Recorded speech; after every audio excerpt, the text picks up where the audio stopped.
Make sure you download the Woodward Sports app in the App Store and the Google Play Store today. Take Woodward Sports with you wherever you go and listen live on your phone or mobile device.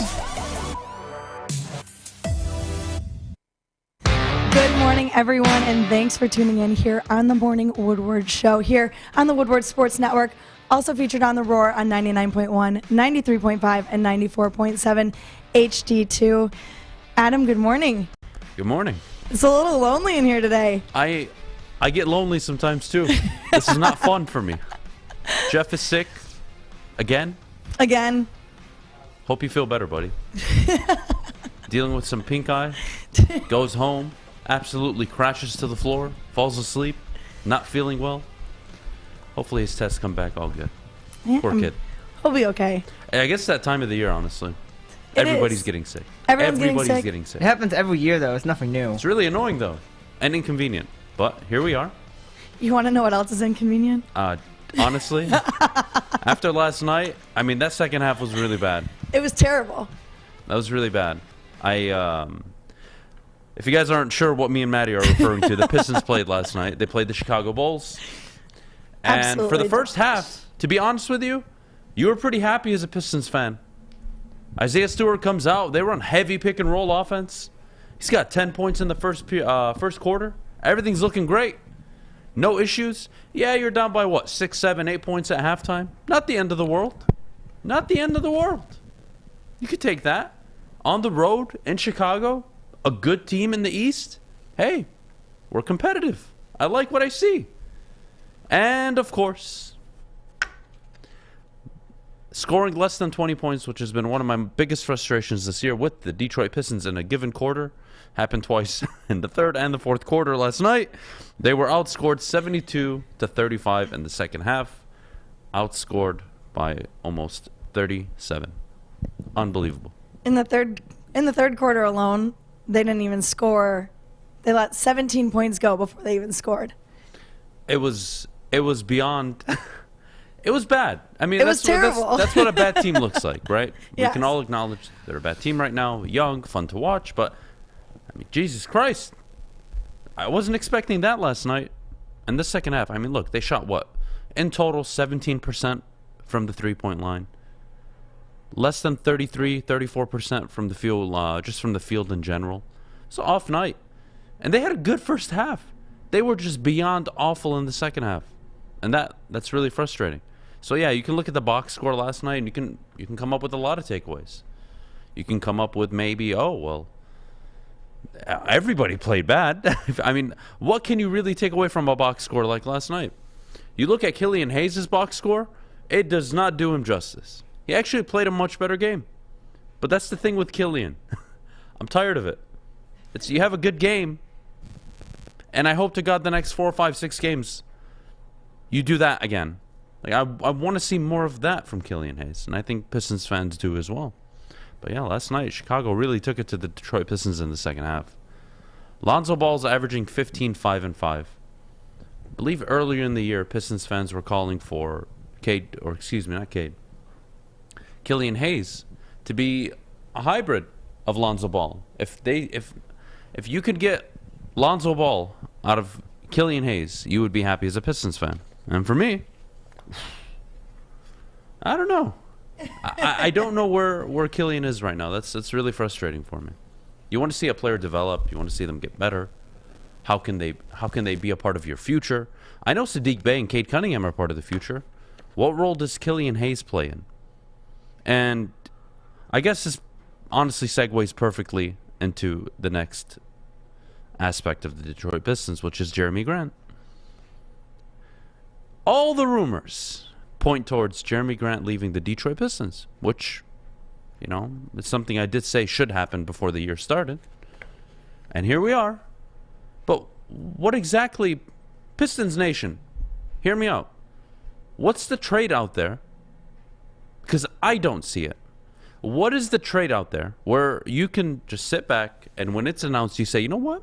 2-3 years, that could make sense. And I'm not saying just from a personnel standpoint, whether it's draft picks, whether you're getting role players who will be on the team in a few years, or maybe they won't be. They'll be trade assets in a few years. Where's that trade? What, Horton Tucker and Kendrick Nunn from the Lakers? That's the trade? I've seen a lot of options, none of which I looked and said, oh, wow, that makes sense. That makes sense a few years down the line. Yeah, Pistons will be good. I haven't seen it. I really haven't. And I think that's what's absolutely killing me right now, is we all know how good Troy Weaver is with making deals. But what exactly are you going to get for Jeremy Grant? And what can you get? He is expensive to an extent. He is a number 3, so you're going to be trading him to a contender realistically. And you're going to be getting that contending team's role players, which you have to keep in mind. When you're typically a contending team in the NBA, you're likely near or over the salary cap, which means you're in the luxury, which means you're paying a heavy tax, which means you're not paying premium dollar for role players, which means your trade assets are pretty limited outside of your star players. And like the Lakers, all the money is tied with LeBron, Russell Westbrook, Anthony Davis. So where's the trade? Is it New York with the Knicks? Where's the trade, Detroit? Where is the trade that makes sense for the Pistons that involves Jeremy Grant? You don't want to trade him for what he already is. That'd be a waste. So what exactly can you get for him? Yeah, but the Pistons don't even know what they are right now. To an extent. They're sporadic. I mean, you have Saddiq Bey and Cade Cunningham both scoring 29 points in the last game, and now Cade scored 8 last night and Saddiq had 14. It's a huge difference. So they're coming out on this. I mean, we talked about it earlier this week. Every single game is polar opposite. It's like one game we're like, oh yes, Cade Cunningham, this is why we drafted you. And then last night it's like, have you played basketball? Well, again, young. And what do you get with young teams? Inconsistency. And the Bulls, I mean, what are they, 3rd, 4th in the East right now? They're a damn good team. They're stacked. DeMar DeRozan is a low-key candidate for MVP. Like, I didn't mind the ass-kicking last night. I don't mind the ass-kickings, to be honest with you, with this team right now. I think what drives me nuts, though, is the level of inconsistency. I mean, they look good for the first half. The first quarter, I mean, my goodness. Haven't seen that much pick and roll all season. And then in the second half, I mean, nothing would fall. They couldn't find the open man if their lives depended on it. And Killian Hayes, again, maybe it's a product of his teammates around him not being good enough and not being consistent enough with him. But man, if I can get what I saw last night out of Killian more consistently, I could at least take a deep sigh of, relief, a deep breath, and say, you know what? Yeah, I can see him in a year or 2 years from now, like really developing. But what is Killian Hayes? I hate asking that question, but it has to be asked. What exactly can he be? Right? Early comp was Tony Parker. If you could get a Tony Parker, you would be so happy. All right, well, Tony Parker's a pretty good player. One of the better point guards. Defensively outstanding. Slick. What's Killian Hayes? Long. A problem in the backcourt. Gives guards a ton of problem on the defensive side of the ball.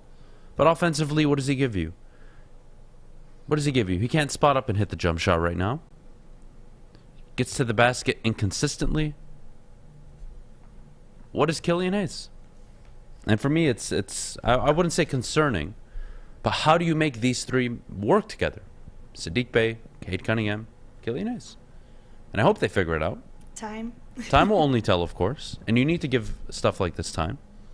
But nights like last night, I mean, talk about polar opposite halves. You were in the game. I believe you're only down by single digits. Mm-hmm. And you put up a good game. You saw good moments from your young players. And then it all fell apart in the third quarter. It really did. Yeah, it was terrible.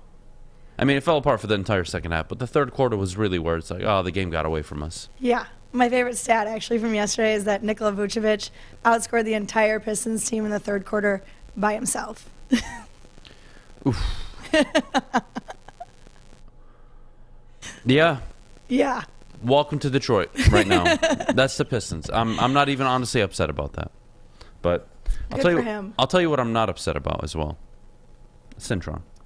Cintron is a new sponsor and supporter of the Woodward Sports Network. Fantastic people and an awesome energy drink. Premier beverages to your lifestyle, of course. the official energy drink of the Detroit Pistons and the Detroit Red Wings. Everybody. If you're looking for premium ingredients, long-lasting energy, balanced hydration, essential vitamins, and great taste, look no further. Cintron is your energy drink. Try it today. Give it a try, guys. Available in most stores. Kroger, Meijer, etc., wherever you may shop. Check it out. Cintron, the premier energy drink. 6 dark corners, a driveway and a patio, 5 windows that could become doors. Every house has unique security challenges. Guardian Alarm has more tech, more team, and more ways to help keep them all safe. Get a professionally designed and installed security and smart home system from Guardian Alarm. Sign up today and get a free video device. Guardian Alarm. Smart, right from the start. Call 1-800-STAY-OUT. Your Detroit alternative to the normal sports blah, blah, blah. It's Woodward Sports. Welcome back. Thanks for joining us here on the Morning Woodward Show on the Woodward Sports Network. Last night, or yesterday, I don't know about you, Adam, the Red Wings got me all excited. I don't care if they lost last night. Doesn't matter to me. We got Lidstrom coming back to Detroit, and I could not be happier. Those of you that don't know, he has now been named the Vice President of Hockey Operations for the Red Wings, and I'm very excited. I don't think there's anybody better for this position. What do you think? They couldn't have gotten it more right. But honestly, Steve Yzerman just can do no wrong. No. Honestly, like, this is a guy, we talk about a GM just in general. Somebody that's leading your franchise, any sport, who consistently makes good decisions and you see the payoff almost immediately. Steve Yzerman's at the top of that list. Again, he can't stop doing things the right way. If you ever want an example of what a real GM and true leadership looks like, there you go, Detroit. Mm-hmm. That's what it looks like. It's happening with the Red Wings. And, I mean, my head went a million places last night, and there were some rumors. Let me tell you. I dug in a lot. There's some stuff going on. There's some stuff being thrown in the Red Wings universe. Red Wings Nation getting extremely excited about some things. I'll get to that in a little bit. But back to the Nicklas Lidstrom, I think it's a great decision. And I'm so happy to have him part of the organization again. Mm-hmm. And, again, on top of Steve Yzerman being this perfect human being, they have this moment, I don't know if you guys caught it during the interview, where Nicklas Lidstrom says, all right, I'm just excited to join back up with the team. Oh, I mean, the organization. He corrects himself. Yeah. You know, he's so used as a player. You're saying, yeah, I can't wait to be a part of the team. But now he's part of the front office organization. And, of course, Steve Yzerman right away quotes, we can talk about the team thing, too, if you want. And I love that. I loved it. I mean, they had a good laugh. I don't think anybody would mind having the guy who literally owns the Norris Trophy. Yes. Coming back and playing. But no, look, I think VP of Hockey Operations, perfect. I think he does wonders for the building. That's a good hire. And, guys, let's not forget, maybe my memory serves me wrong, but Nick Lidstrom, isn't he one of the smartest players to have ever played the game? Yes. I think he'll be fine in a front office position. Yes. Steve Yzerman was great, not just because he was skilled, because he was so smart and intelligent. Lidstrom, the same thing. These weren't the Connor McDavids, the Wayne Gretzkys. No. This is pure intelligence. Pavel Datsyuk. Why was he so fantastic? His IQ, his intelligence. The magician. Why? Because he knew everything that could or should or would happen on the ice. I think it's a great move. Yeah. I really do. And again, I'm sure Red Wings Nation was absolutely feeling themselves last night. But listen, when you're feeling yourself, every story makes sense.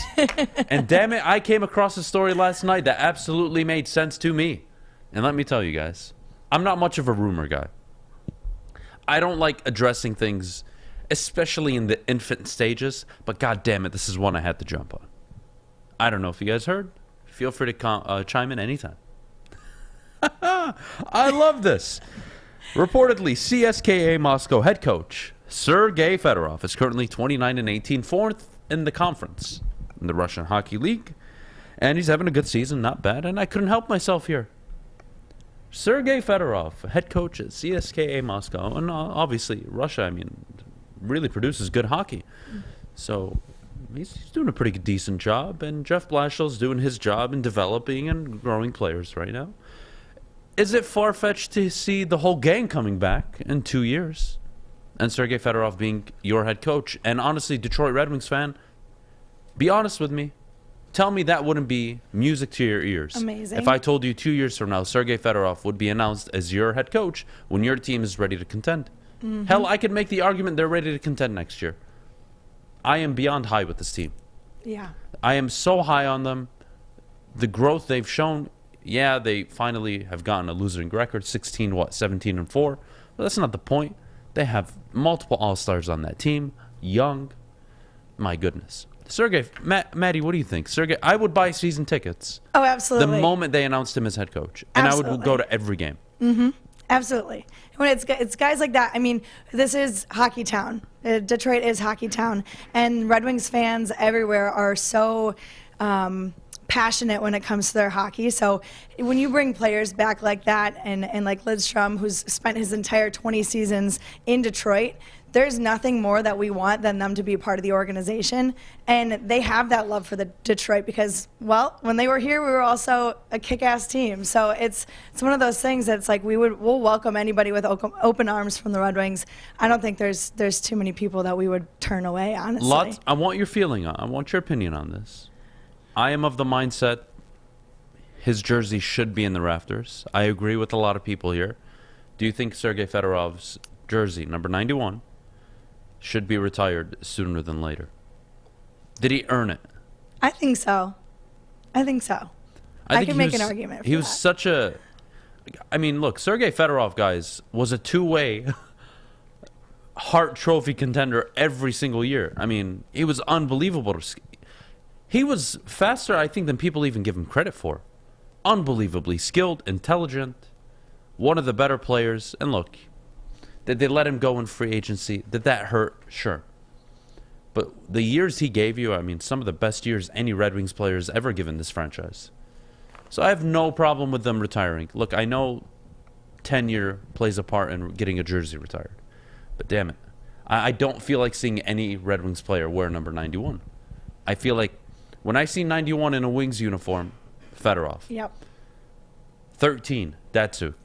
Like, it's just... Even Lidstrom got his retired. Yeah. Deservingly so. Yeah, I have no problems. Make the hire, retire his jersey, kumbaya, go win a Stanley Cup. Seriously. There you go. I think it's that easy at this point. I am so confident in the direction they're going.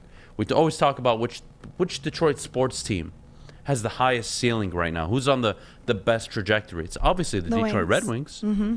It's obviously the Detroit Easily. Red Wings. And it's been them since the moment they hired Steve Yzerman. Since the moment they hired Steve Yzerman. You knew they were going to turn it around. What he did in Tampa Bay was phenomenal. Not only was it phenomenal, it was long-lasting. Yes. What do I mean by that? When he left, they continued to win. They continued to scout correctly. They continued to win cups. That's how you build a foundation. That's how you build a company, franchise, whatever it may be. Love it. Love it. But yes, Maddie, you alluded to it earlier. The Wings did play last night. They lost 3-2. I wouldn't say the most exciting game, but very physical. Close the whole way. They scored, I believe, Bertuzzi a power play goal towards the end of the second period. Yes. Which tied it up at 2. And then, of course, a late goal sealed it.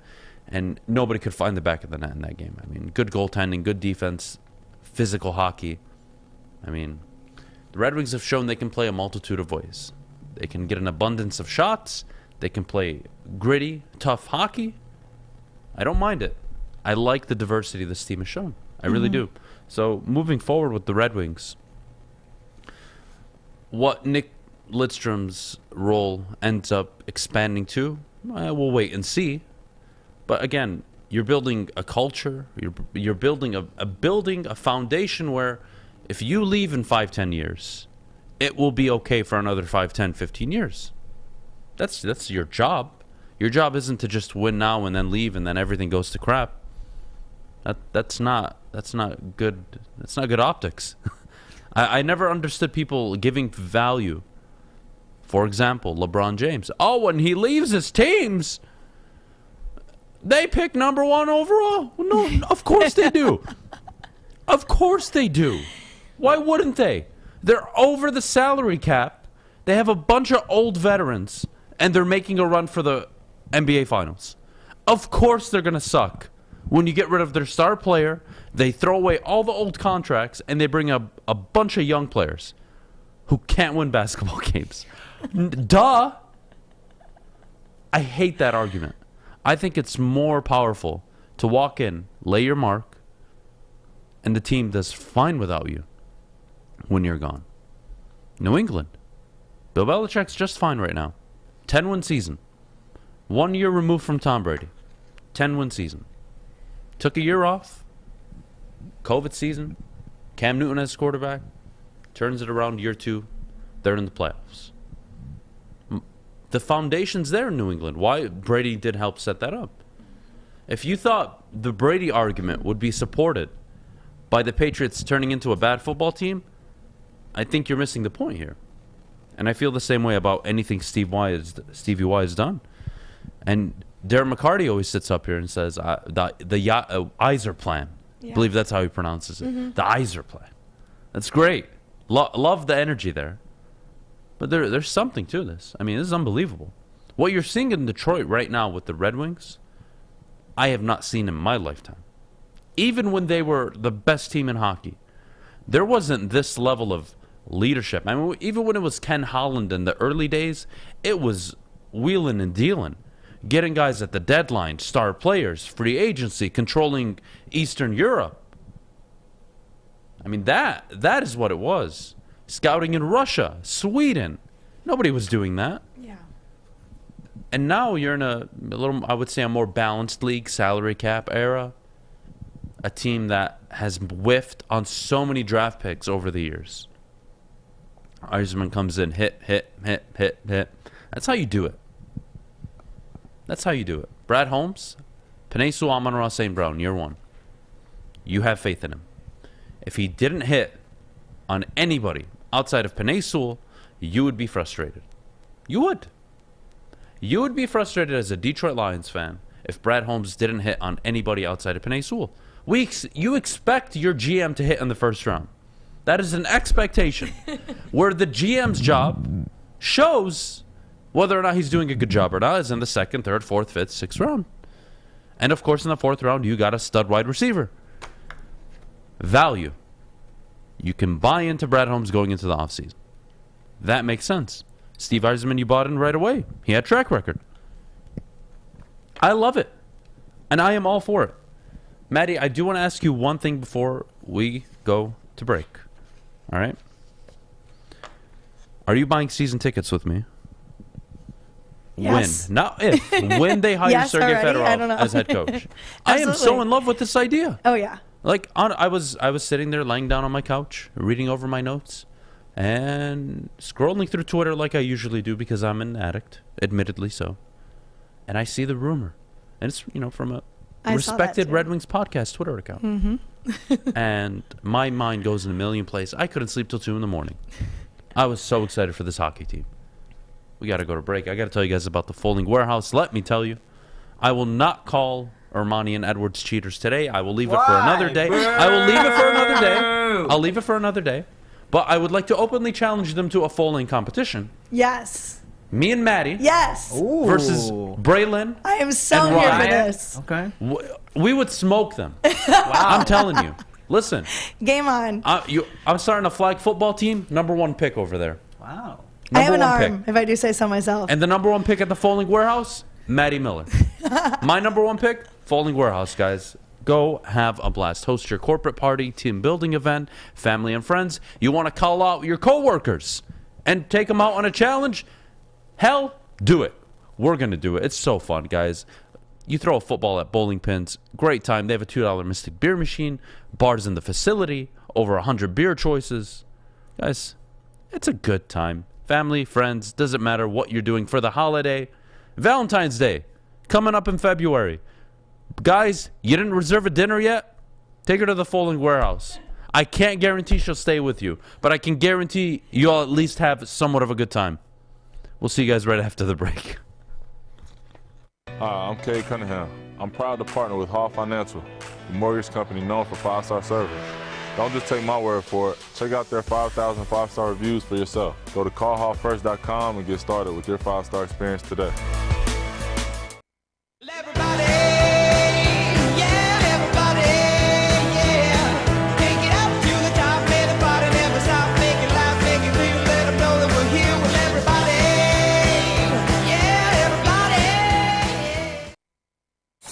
Opinions are like ear holes, and we're putting ours in yours. Well, that's not winning, Joy. It's Woodward Sports. Welcome back. Thanks for tuning into the Morning Woodward Show here on the Woodward Sports Network. Make sure you're following us on Instagram, Twitter, YouTube, TikTok, Facebook, and Twitch. Downloading the Sports app on Apple and Google Play. And, of course, downloading the podcast wherever you listen, whether it's Spotify, Apple, Google Podcasts, or Amazon Music. Adam, I know how much you love talking about coaches getting fired. Favorite time of the year. NFL Black Monday. NFL Black Monday. This one came a little late. It's bled into Wednesday. It did. My life is so perfect right now. Oh, my goodness. The reports Another early one bites on. the dust. Yep. Another one. That's the 7th one. Now, that's about the league average, by the way, every year. That's the turnaround. 7 new coaches every year. So, guys, just big picture. I'm not just talking about your sports team or your football team. Every year, 7 coaches are let go of their duties. Why? You have to win. At the end of the day, you'll have to win. Now, regarding the Lions, I'll get to that a little later. 5-word game coming up, top of the hour. I will tell you what I think about the Detroit Lions heading into year 2. But for now, let's talk about Joe Judge. Reportedly safe on Tuesday morning. Reportedly gone Tuesday night after they had met again. And I don't blame the Giants here. Look, I feel for Joe Judge as much as I feel for Matt Nagy, even though Matt Nagy was more successful during his time in Chicago. And what do you mean by that, Adam? Well, what I mean by that is I got to look at the whole picture, guys. And when Dave Gettleman is my GM and I'm a head coach, I'm effed. What do you want from me? Dude trades up for Daniel Jones, reaches for Daniel Jones, signs Kenny Golladay to big money, drafts Kadarius Toney in the first round, who nobody realistically was thinking was going to be a game changer. You don't draft a wide receiver in the first round unless that is an absolute hit or it's a luxury pick. The Giants had neither. Toney, not a hit so far. Now, he could develop. Who knows? But the guys in the NFL, we're starting to see it. Wide receivers are starting to catch on right away. Amon-Ra, St. Brown, 4th-round pick, 900 yards. Waddle, NFL receptions record for a rookie, 102. Devontae Smith, 900 yards. Jamar Chase lights the league up. Justin Jefferson lights the league up. T. Higgins does a damn good job his rookie year outside of injury issues, but still, receivers come in and they ball, guys. Kadarius Toney didn't work. So Joe Judge gone. Honestly, I'll tell you why I'm not surprised he's gone. Maddie, I would like what you think about this, but this is just my way of thinking. The minute credited sources are reporting that A, people are questioning your grip on the locker room, and B, that's followed up with damning reports that no, he's lost the locker room. Players are upset. They don't believe in him. Getting called out for the 3rd and 9 sneak at their own goal line. You can't recover from reports like this, and I think the Giants made the right decision. I know there were reports earlier that said they don't want to keep going through this coaching carousel. Welcome to the NFL. Mm-hmm. You got to make tough decisions, and I'm glad they finally came around on it. Yeah, and I think they needed to. The minute you lose the locker room, you've lost. When players don't want to play for you, they don't want to play for you, and it's not going to go well. They're not going to listen. It's not going to be a good time for anyone. My concern, though, is this is the 3rd consecutive Giants coach to be fired after 2 seasons or less. Does that bring up concerns for coaches that are trying to get this position? It seems like a front office issue to me. Right. That seems So like I a front think it's office gone issue. That seems much like further yeah, than- it's beyond than the anything. just the coaching hire. Mm-hmm. It's the front office, the scouting department. Where are the players? Mm-hmm. Where are the players? You botched on the quarterback big time. And when you miss on the quarterback, that costs you your job, guys. You need to understand this. In the NFL, when you draft a quarterback, if he doesn't work out, the chances of the franchise allowing you to make another decision on drafting a quarterback are about this much. Not going to happen. Very rare does it happen. And Joe Judge's time in New York will only be remembered as a failure. 10-23 as a coach, even though, again, I liked him year one. I thought he outperformed everybody's expectations. Special teams coach, what the hell was New York thinking? He had the number 11 and number 9 ranked defense in terms of points allowed and yards allowed. They were really good year one on defense, which is what he was theoretically known for. That's what you want from a head coach who's defensive minded. That's why the optics were good going into year two. It's just Dave Gettleman's a dumb GM. Daniel Jones couldn't stay healthy. The offense was anemic. And I think this is the most damning thing on Joe Judge during his time in New York. You had the 31st ranked offense in terms of points scored and yards output. And you did the same thing year two. You were ranked 31st in both major categories back-to-back seasons. You had the worst red zone offense back-to-back seasons. I don't care how good of a coach you are. But when you are that bad on offense and your defense isn't in the top 10, which it wasn't year two, you're gone. Yeah. You're gone. And when you lose the locker room, and when people are saying, like, he does weird stuff, he doesn't allow certain things in the locker room, you can't do that as a coach. Walk in, get the respect of your players, not by taking away things from them, but by giving them freedom a little bit and saying, we need to play football. You need to do 1, 2, and 3 if you want to win football games. Which is interesting because he did coach under Belichick and Saban. So it's like, where are you getting this from? I think it's a lot of it's overthinking. When you're put in a position of power for the first time and you have like absolute autonomy, if you don't have like the right guidance around you, you can make some pretty dumb decisions, which may make sense in your mind, but you don't understand the temperature of the room. You actually think you're doing all of these people a favor by doing what you're doing for them, but the reality is you're not. And Joe Judge, again, is the next guy to fall in the domino chain effect of the NFL. 7 current vacancies for a head coaching position. That's the league average every year. Not surprised. I am not surprised. And who are the people that got fired, regardless of performance? Vic Fangio, defensive-minded. Joe Judge, you can consider him defensive-minded, not an offensive optics guy. I find Mike Zimmer, defensive-minded. Now, Nagy was offensive-minded. That doesn't count. Flores, although we don't agree that he got fired, defensive-minded. 4 defensive-minded head coaches got the boot. The other 3, Matt Nagy, Urban Meyer, and I'm missing the last one, damn it. All good. Doesn't matter. The point is, more than half of the coaches that were fired were defensive-minded coaches, and you're already seeing the reports, guys. Dan Quinn even getting interviews. But Kellen Moore, Brian Dabble, Eric Bieniemy. There we go. And one GM's name has been thrown out there, who I really wanted in Detroit prior to everything happening. Ed Dodds. He's already been offered multiple opportunities. He's never taken them. Is this the year where he takes it in New York? In Chicago? Who knows? I'm all for it. I'm excited. This is like one of my favorite times of the year for the NFL. So much can change for these franchises. Some franchises will be making decisions that will set them back 3-5 years. Others may very well be winning their division in 2 to 3. My favorite time of the year.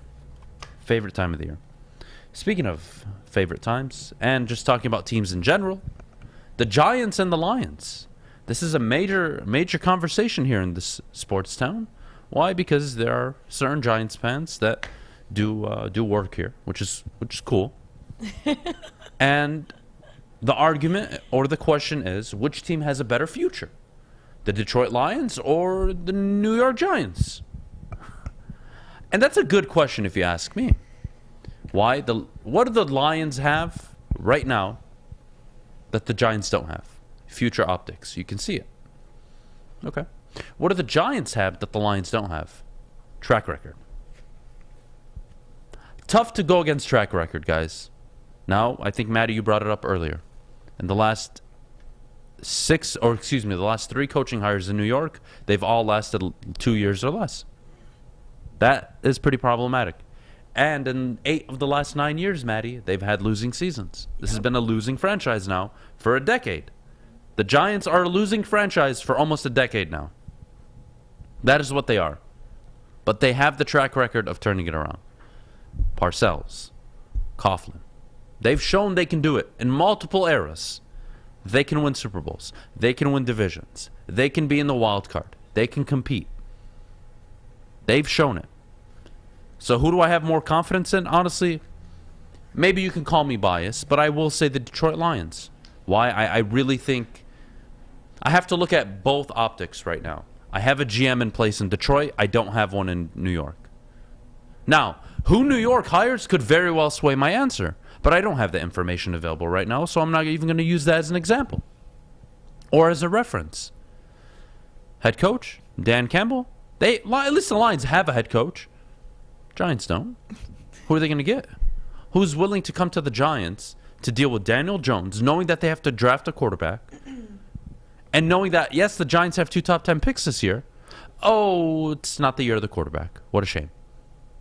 So you're going to commit to Daniel Jones year 1, whoever walks in. You don't have a choice. Mm-hmm.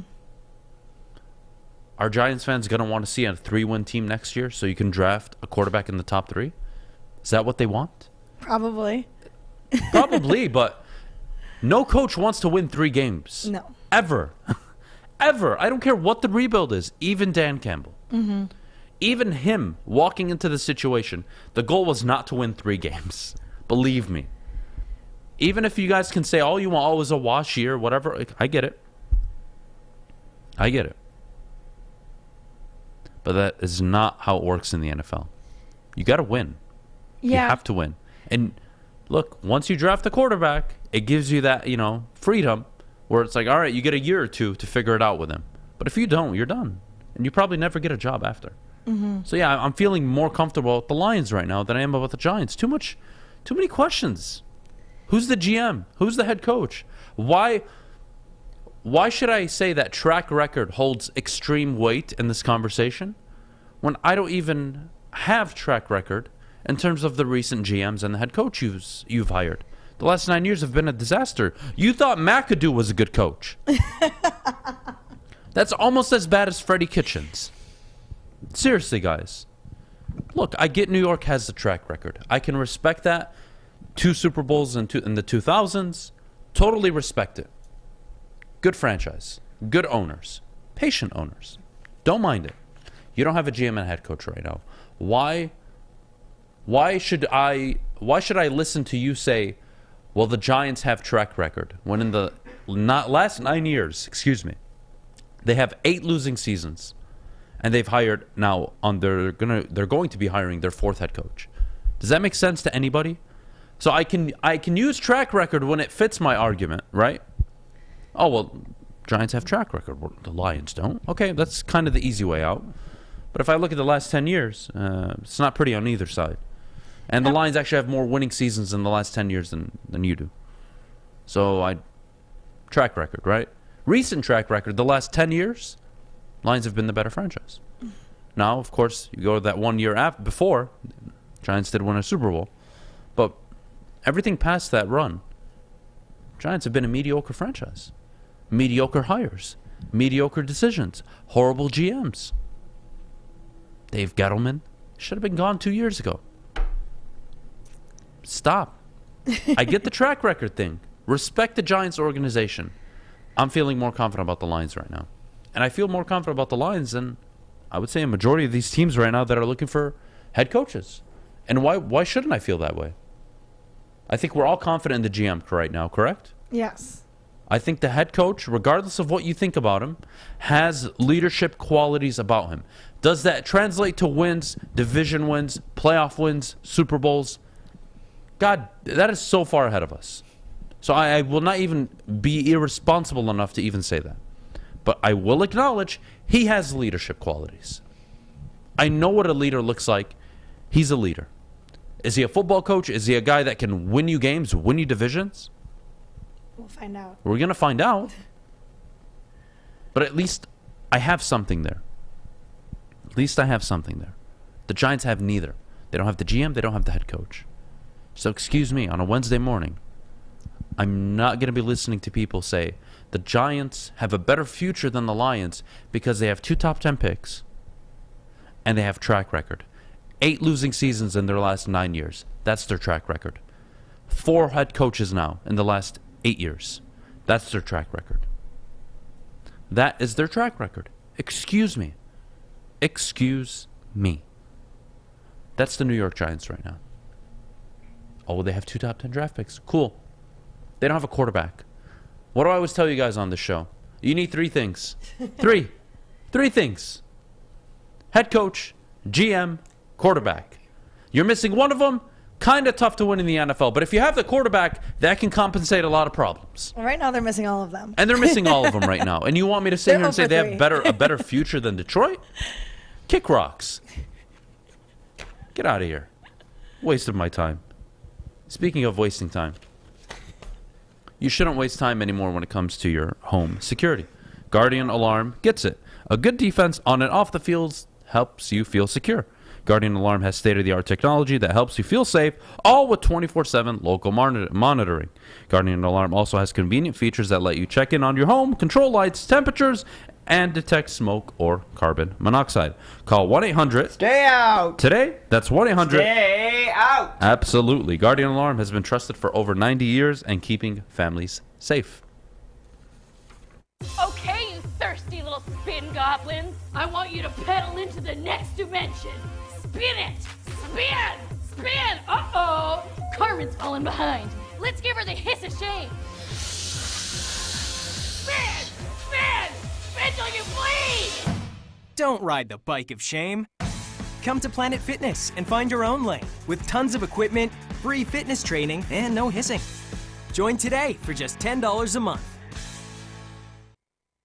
Live from Woodward Avenue. That's why we're called Woodward Sports. Detroit's radio sports network.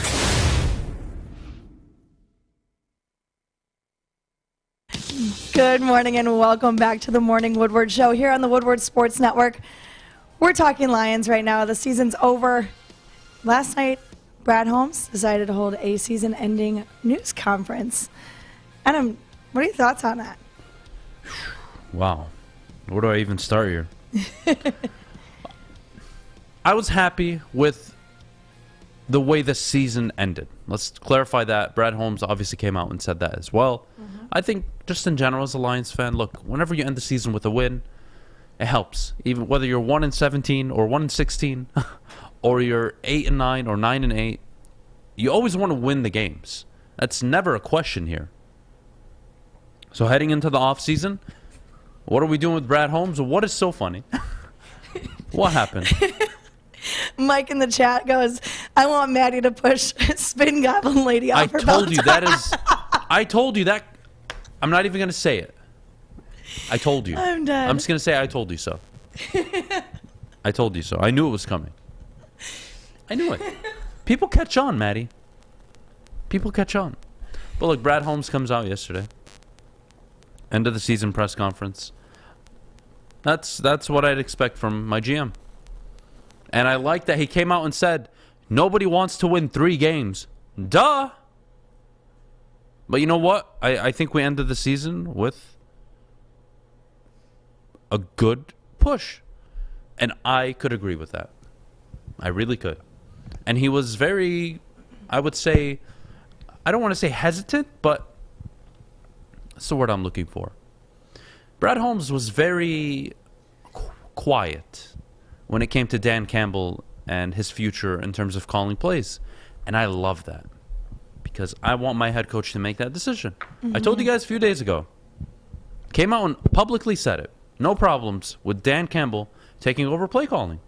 I have no issues with it, and why should I? He has shown he's much more competent than Anthony Lynn. He's called much better games. The way Ben Johnson is helping devise game plans, it's working. Why would you bring in somebody from the outside when, let's be honest, Detroit, the last 5-6 games, you liked what you saw. I think you can admit it. You liked what you saw. There's a talent gap. The quarterback played at a much better level. If you get that quarterback play for the entire season next year, my goodness, you have no excuses. Jared Goff is a good quarterback. He's not a bum. Mm-hmm. He's not Baker Mayfield. He's not some of these garbage quarterbacks like Ian Book, all these backups. No. Jared Goff is a good quarterback. Is he a franchise quarterback? No, he's not. No, he is not. But can he be a good quarterback for you in the interim? Sure.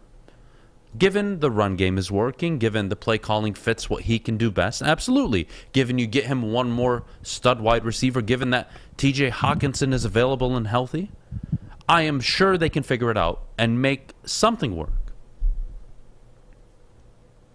But the needs, I think we're overreacting to how, quote-unquote, bad this team is.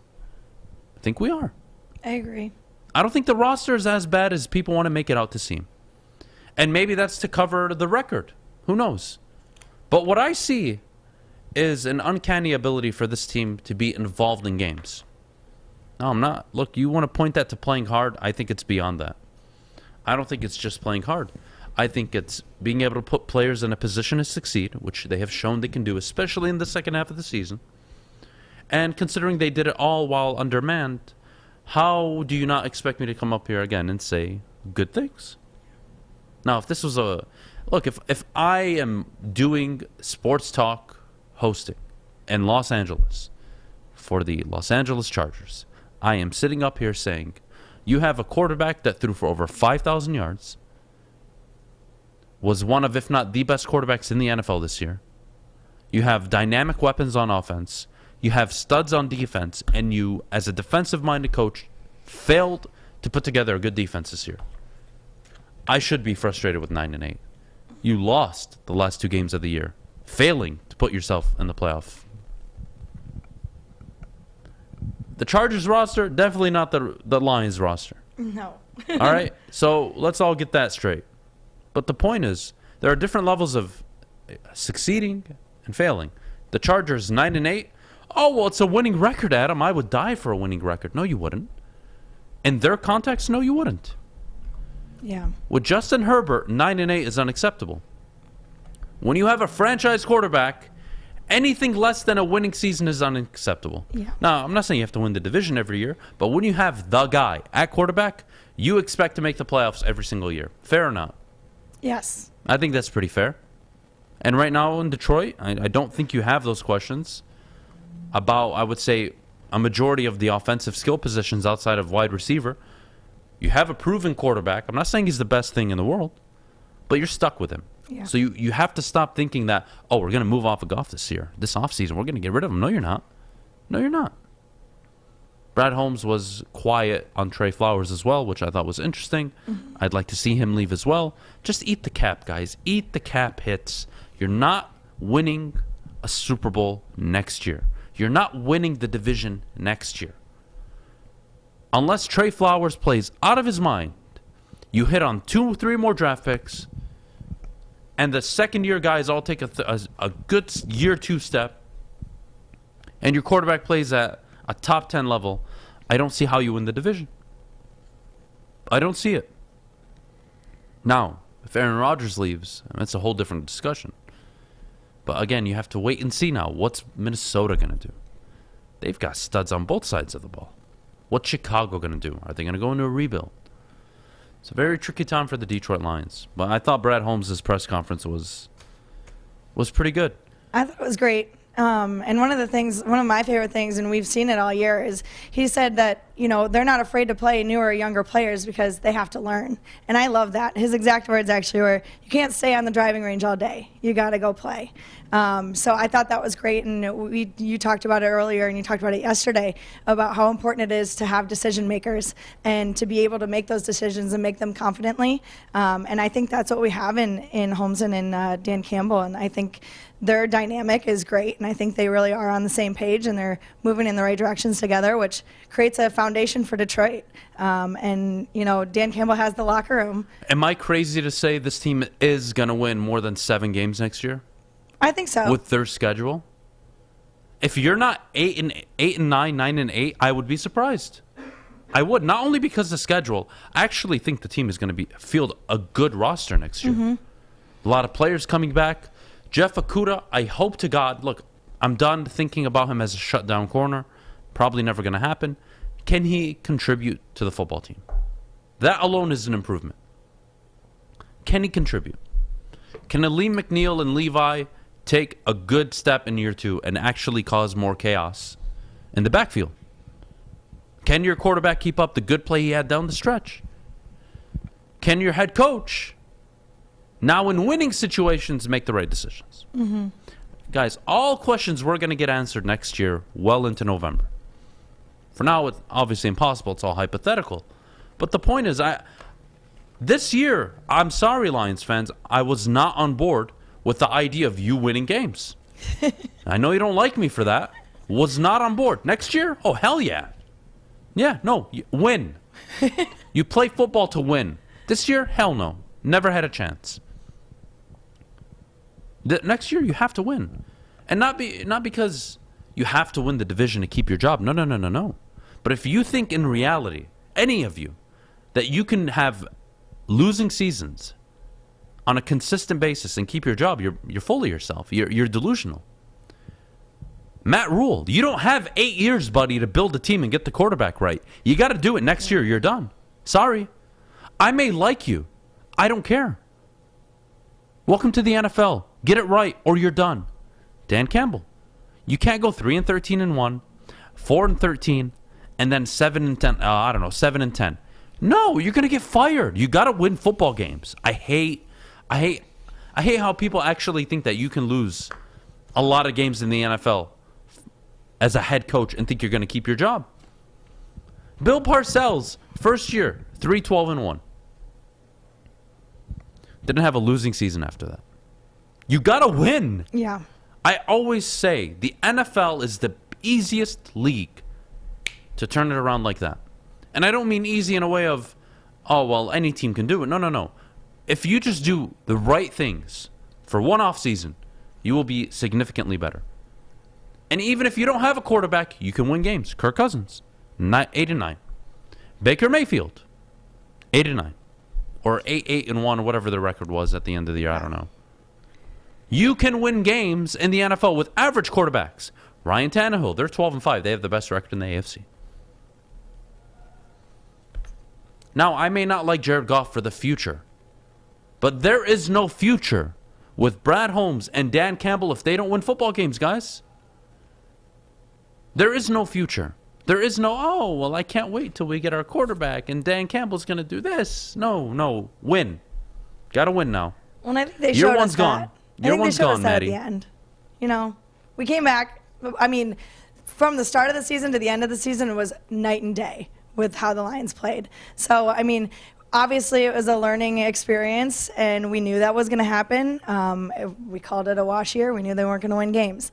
But I like where they came out, and I like where they ended the season.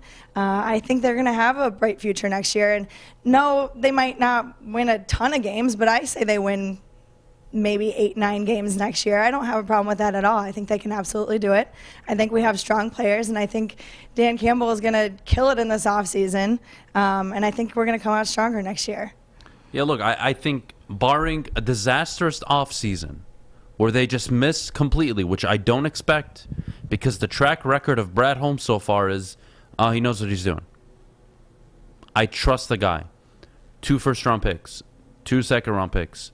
You're going to be getting 4 to 5 good ball players in the first 2 days. And if he hits on another 4th rounder, That's just the cherry on top at this point. The fact that he even hit on one is enough for me.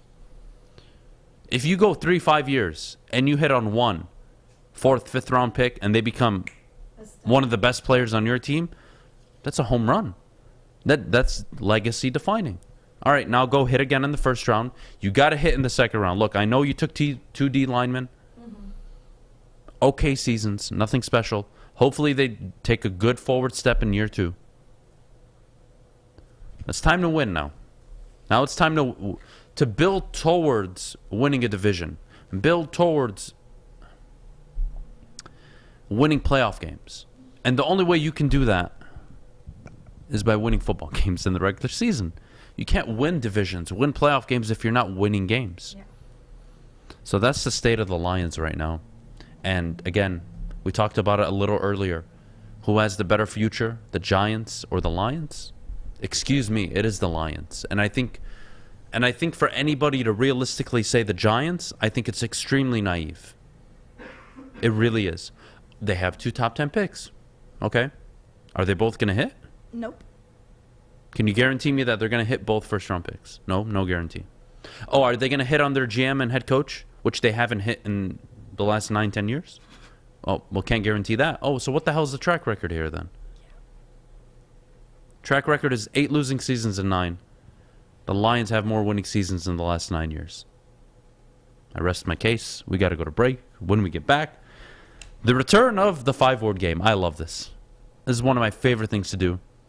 The 5-word game.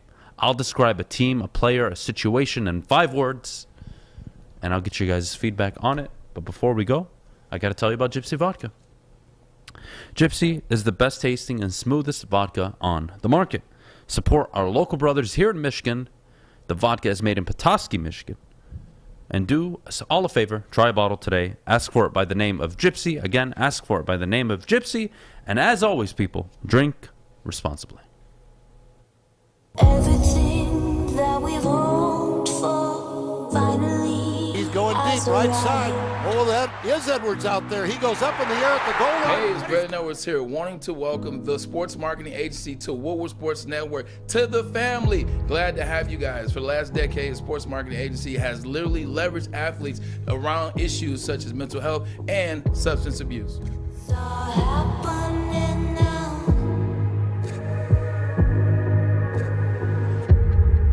Hi, I'm Kay Cunningham. Working with Hall Financial to purchase my first home was easier than I could have ever imagined. They treated me like family from start to finish. Find out for yourself at callhallfirst.com.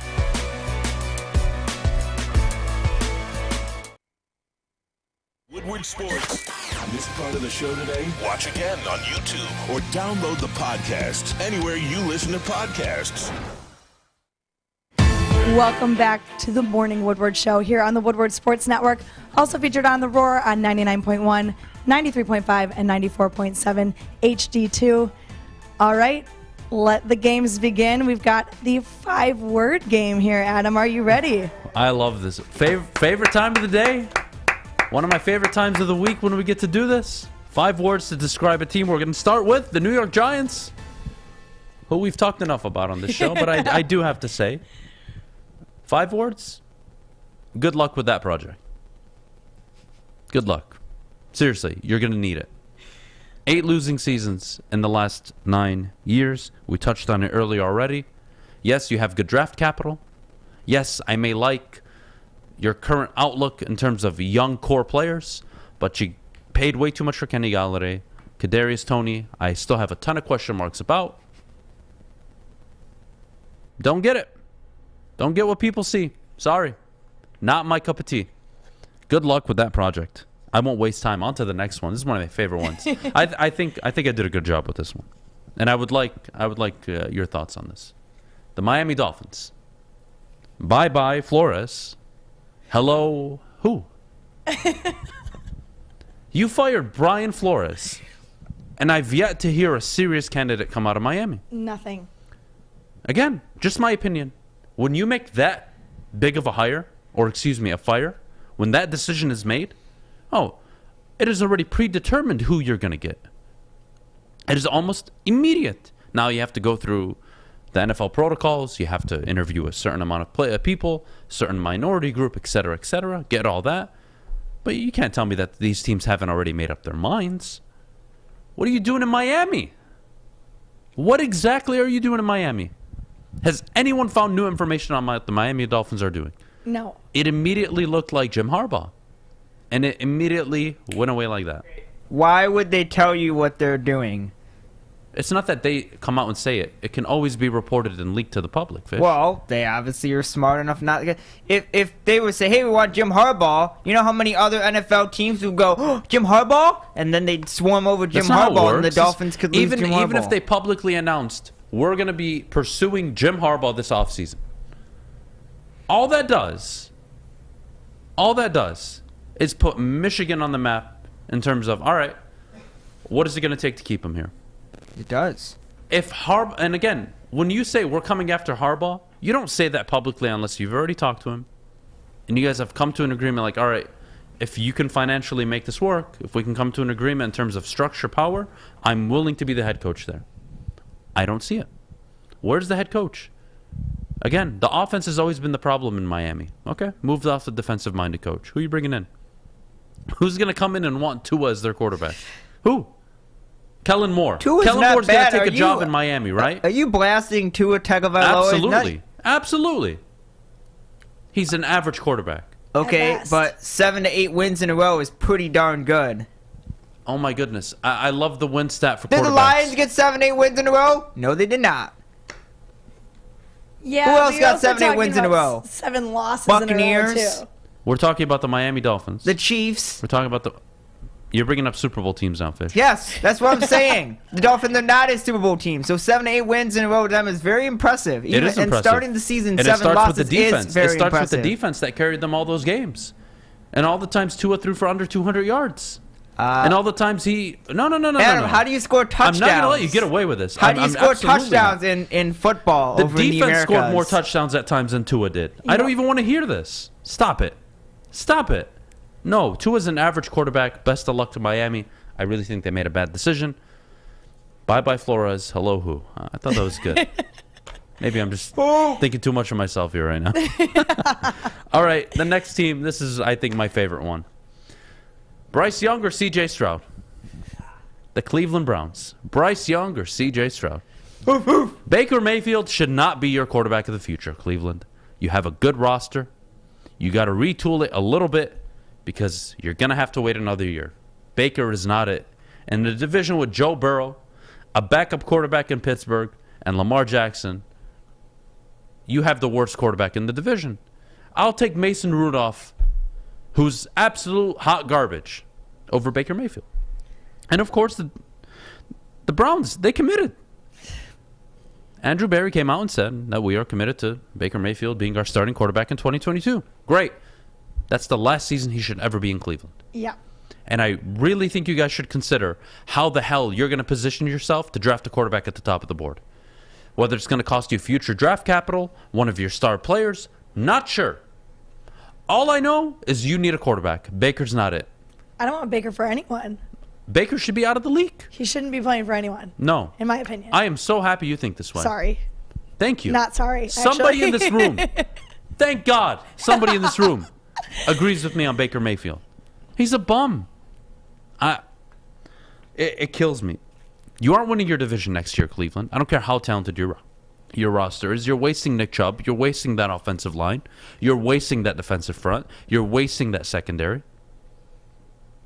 You need a wide receiver. You need a quarterback. Go figure it out. Go figure it out.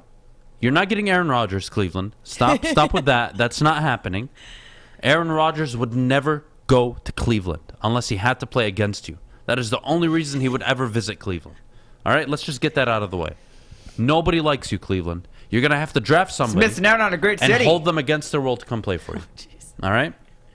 Nobody's coming to play quarterback for the Cleveland Browns that's at an exceptional level. No. So good luck with Baker next year. I hope he throws 40 interceptions, and I hope you guys have the worst record in the NFL. That way you can draft a quarterback and be Super Bowl contenders the next year. Just my 2 cents. Chicago Bears.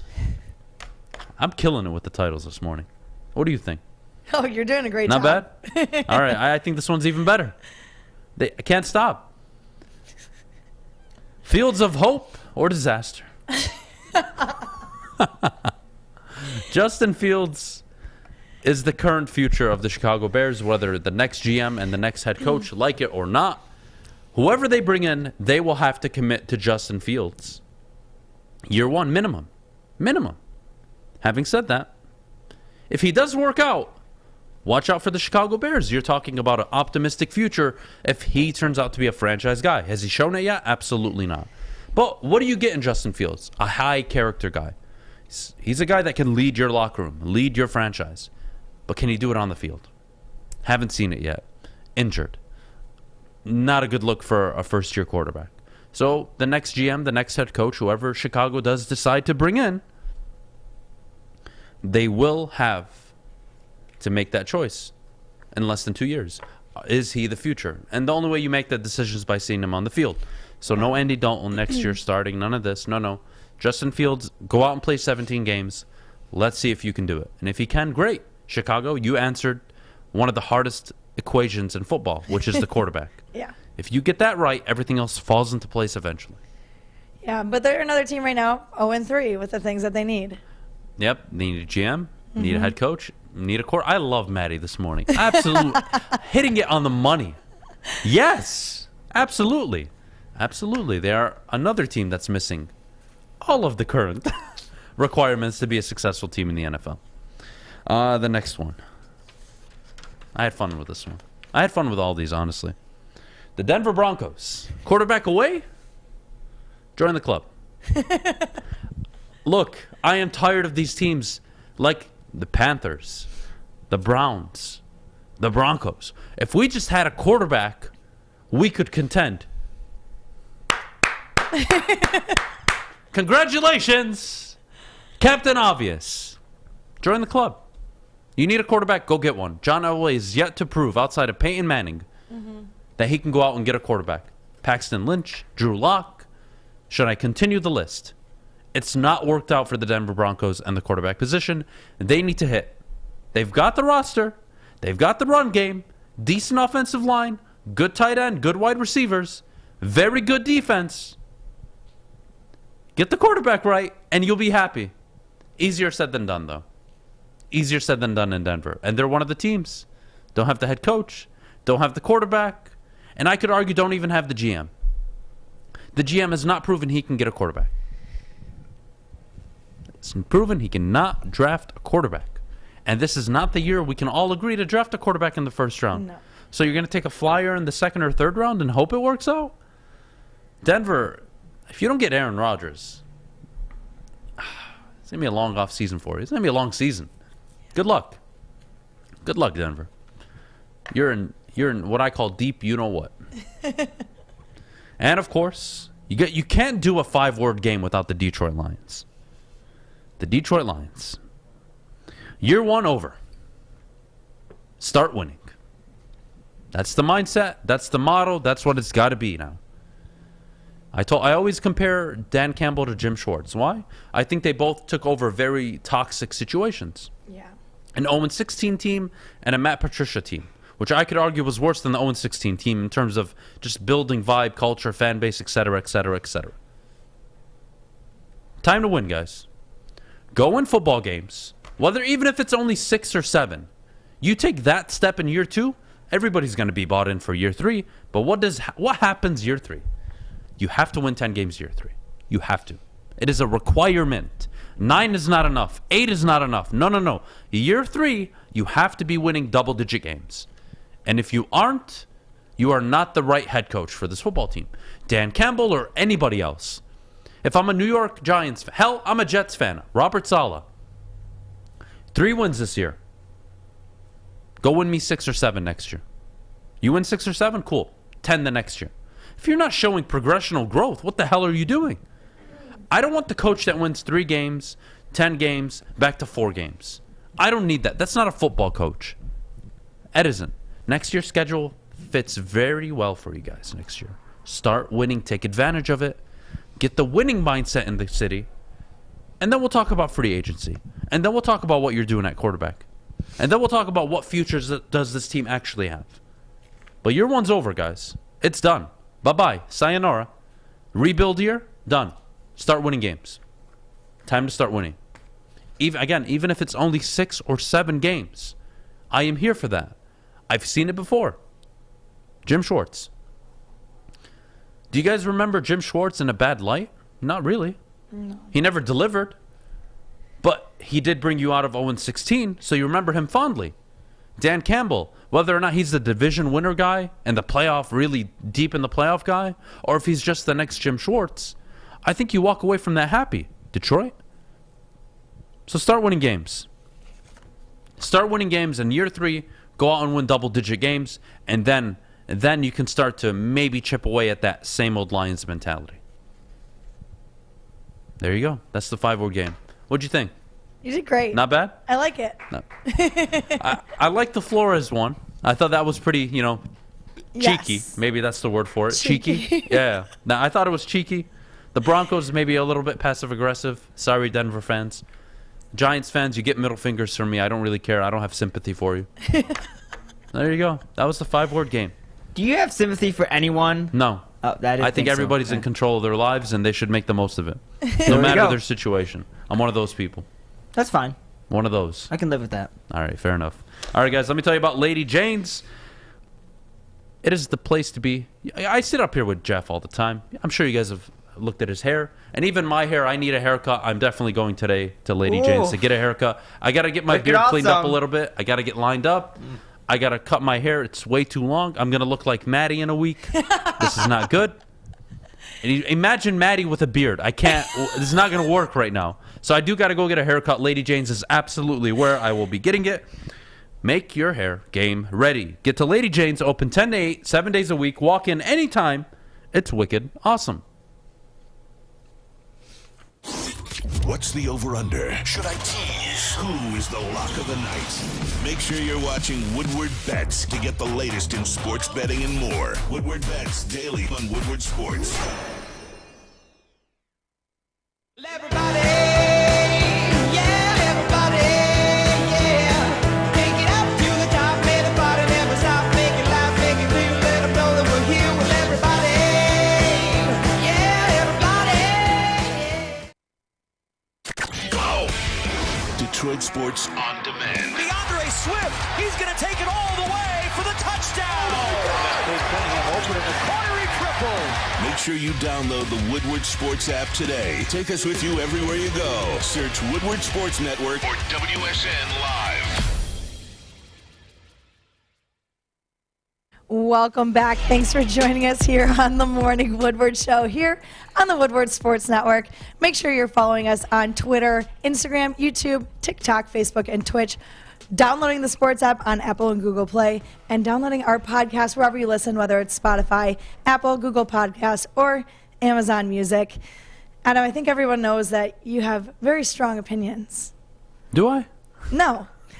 You have accurate opinions. No, I'm just kidding. I'm not going to give you that much confidence this morning. Yeah, don't worry. I've already lost the humble challenge of 2022. I'm well past it. What are we, 14 days in, 12 days in? Something like that. I've already ruined every... 12 days in. Yeah, 12 days in. I've already ruined any glimmer of hope that I was going to be more humble in 2022. I tried. Was that one of your... It was my only resolution. New year, Everything else I took care of before the new year started. 5 minutes. Everything else was done already. The humble thing still got to work on. Well, anyways, we're talking football still. We saw a lot of bad teams this year. We saw a lot of good teams this year.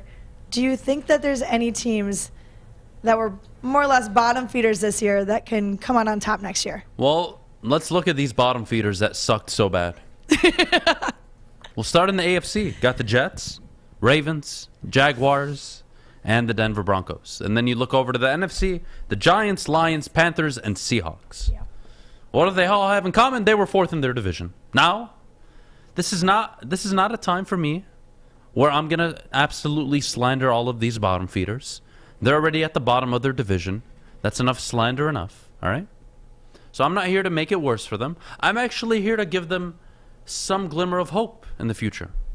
Which of these bottom feeders could be winning their division next year? And again, I'll rename the teams. The Jets, the Ravens, the Broncos, and the Jaguars. That's the AFC, the NFC, the Giants, Lions, Panthers, and the Seahawks. Now, we'll start in the AFC. Jacksonville. Hell no. No way. Sorry, Jacksonville. Not going to happen. Not a chance. Tennessee and Indianapolis, take next year off. You're good. Not going to happen next year for you guys. I am so sorry. The Urban Meyer thing was a joke. He got the lap dance. It was all downhill from there. Good luck, Jacksonville. Yeah, Not happening to you. Nope. Let's go on to the Jets. Jets. Jets. Still no for Still nothing. For me. I will say, New York, you will be third in your division next year, though. Miami will finish last next year. I have no doubts about it. I can almost book it now. The Jets, I think, win 5-6 games next year. The Miami Dolphins win 3 or 4. Can you count them out, though? The Dolphins? Can you? Yeah, absolutely. Even though you don't know who their head coach is? Yeah. 7 wins I in know a row. I know who their quarterback is. Yeah. I know who their GM is. And their GM is the idiot that fired Brian Flores. Sure. I have zero confidence in the Miami Dolphins. But I also have zero confidence in the Jets. I don't. The Jets have top picks as well.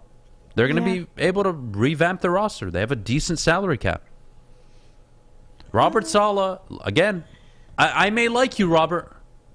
It's year 2. Win. You got to win games now. You got to show growth. Your defense needs to be much better than what it was last year. And I think that's all you can ask for as a Jets fan. Zach Wilson, is he a franchise quarterback? You're going to know next year. And hopefully he is. And if he is, Robert Saleh, there's no excuse to start winning immediately. If he isn't a franchise quarterback, well, the GM and their head coach need to look themselves in the mirror because that will likely cost you your job. Welcome to the NFL. On to the next team. The team, I think, has just as good of a chance as some of the other teams on this list, the Denver Broncos. They get Aaron Rodgers. The Denver Broncos are clear division favorites, even over the Chiefs. I have no problem saying that. They would have the best quarterback in the division right away. Yep. And I always side with the best quarterback in the division as the person who's going to win it. So yes, Denver, I think you could become one of the teams that go from worst to first. Even if Mahomes has a season like he did last year? It does not matter. Right. If they get Aaron Rodgers, that is the only contingency. Yeah. Now, if they don't get Aaron Rodgers and they make a move in the draft or free agency or for another trade, no chance. Denver's not winning that division. It's not Oakland. Whoops. Sorry me. The Vegas Raiders. Herbert and Brandon Staley, year 2. I got to expect something better next year, especially from Brandon Staley. Your defense needs to be much better. So you're not going to be better than them, and you're probably not going to be better than the Chiefs if you don't have a better quarterback. Yeah. Sorry. So yeah, Denver is all contingent based, but if I had to put my money on it now, I would say they're not going to finish first next year. And I think the team we can all agree has the best chance to finish first next year is the Baltimore Ravens. Yes. Lamar Jackson hurt a majority of the year. The defense hurt a majority of the year. Missing key players before the season even started. The Baltimore Ravens, I think, are in pole position of everybody on this list to go from 0 to hero, from worst to first. The Baltimore Ravens. Lamar Jackson, what, 72% winning record in his career? That wins you divisions. He can win you a division. I have all the confidence in the world in John Harbaugh and that front office to make adequate moves in the offseason. Out of everybody on this list, the Baltimore Ravens. My number 1 team on this list to turn it around next year. Let's move on to the lowly Giants. You will still be lowly next year. Daniel Jones is your quarterback. That's all I know. 0 for 3. Don't know who your head coach is. Don't know who the GM is. Yeah. Enjoy staying at the bottom. Started from the bottom, New York. You're still here. Still at the bottom. Carolina Panthers. This one's... Look, I've already expressed that I like Matt Rule as a head coach. But I also have to be fair. You will not win in this league if you don't get the quarterback right. And when you're paying 4 different quarterbacks at a given time, and none of them are working out, that's a problem. I don't care who you are. I don't care who you are. You don't have the quarterback, you will not last in this league. Matt Rule, get it together. But I will say, even with Sam Darnold next year, is Tom Brady going to retire?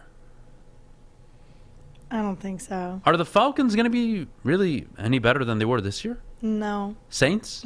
They need a quarterback. What exactly is going to happen in the NFC South? Anybody? Do you really know the future of the NFC South? Tom Brady It's a big exits. question mark. Tom Brady exits in the divisional round.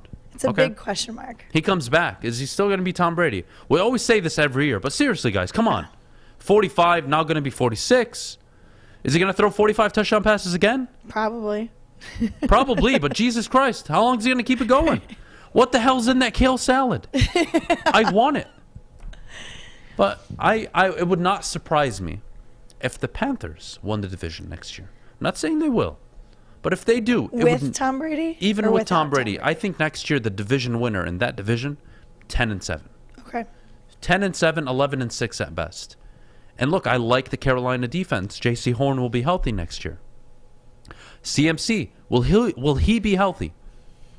That is a big question. They were 4-1 when he started games last year. You need CMC. Now, you don't want to rely on a running back position to win games. Right. That's what the quarterback's there for. But that's the reality.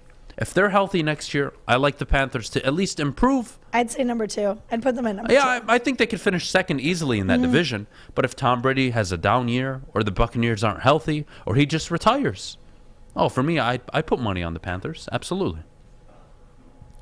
Here we go. Team you've all been waiting for, the Seattle Seahawks. What do I make of this team, Maddie? Pete Carroll's staying. He has all the power. Yeah. Are they trading Russell Wilson? I don't think so.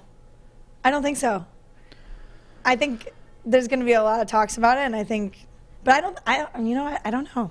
I don't think so, though. I think he stays.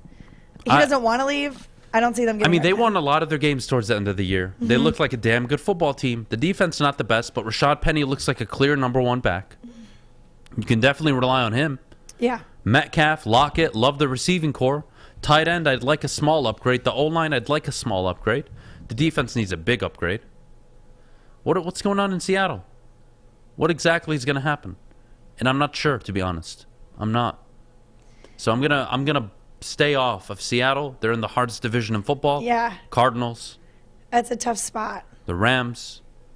49ers. The 49ers. They're not going anywhere. Those rosters are much better than the Seahawks roster. Now, the Seahawks may have the second or third best quarterback in the division, sure. I would argue the second. Hell, I could argue even the first. But you could make that argument. Yeah, seriously, you can.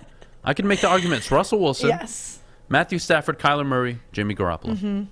That's the exact order I would have put it in. Well, there you go. So we agree there. But I don't see the Seahawks making a push next year. I just don't.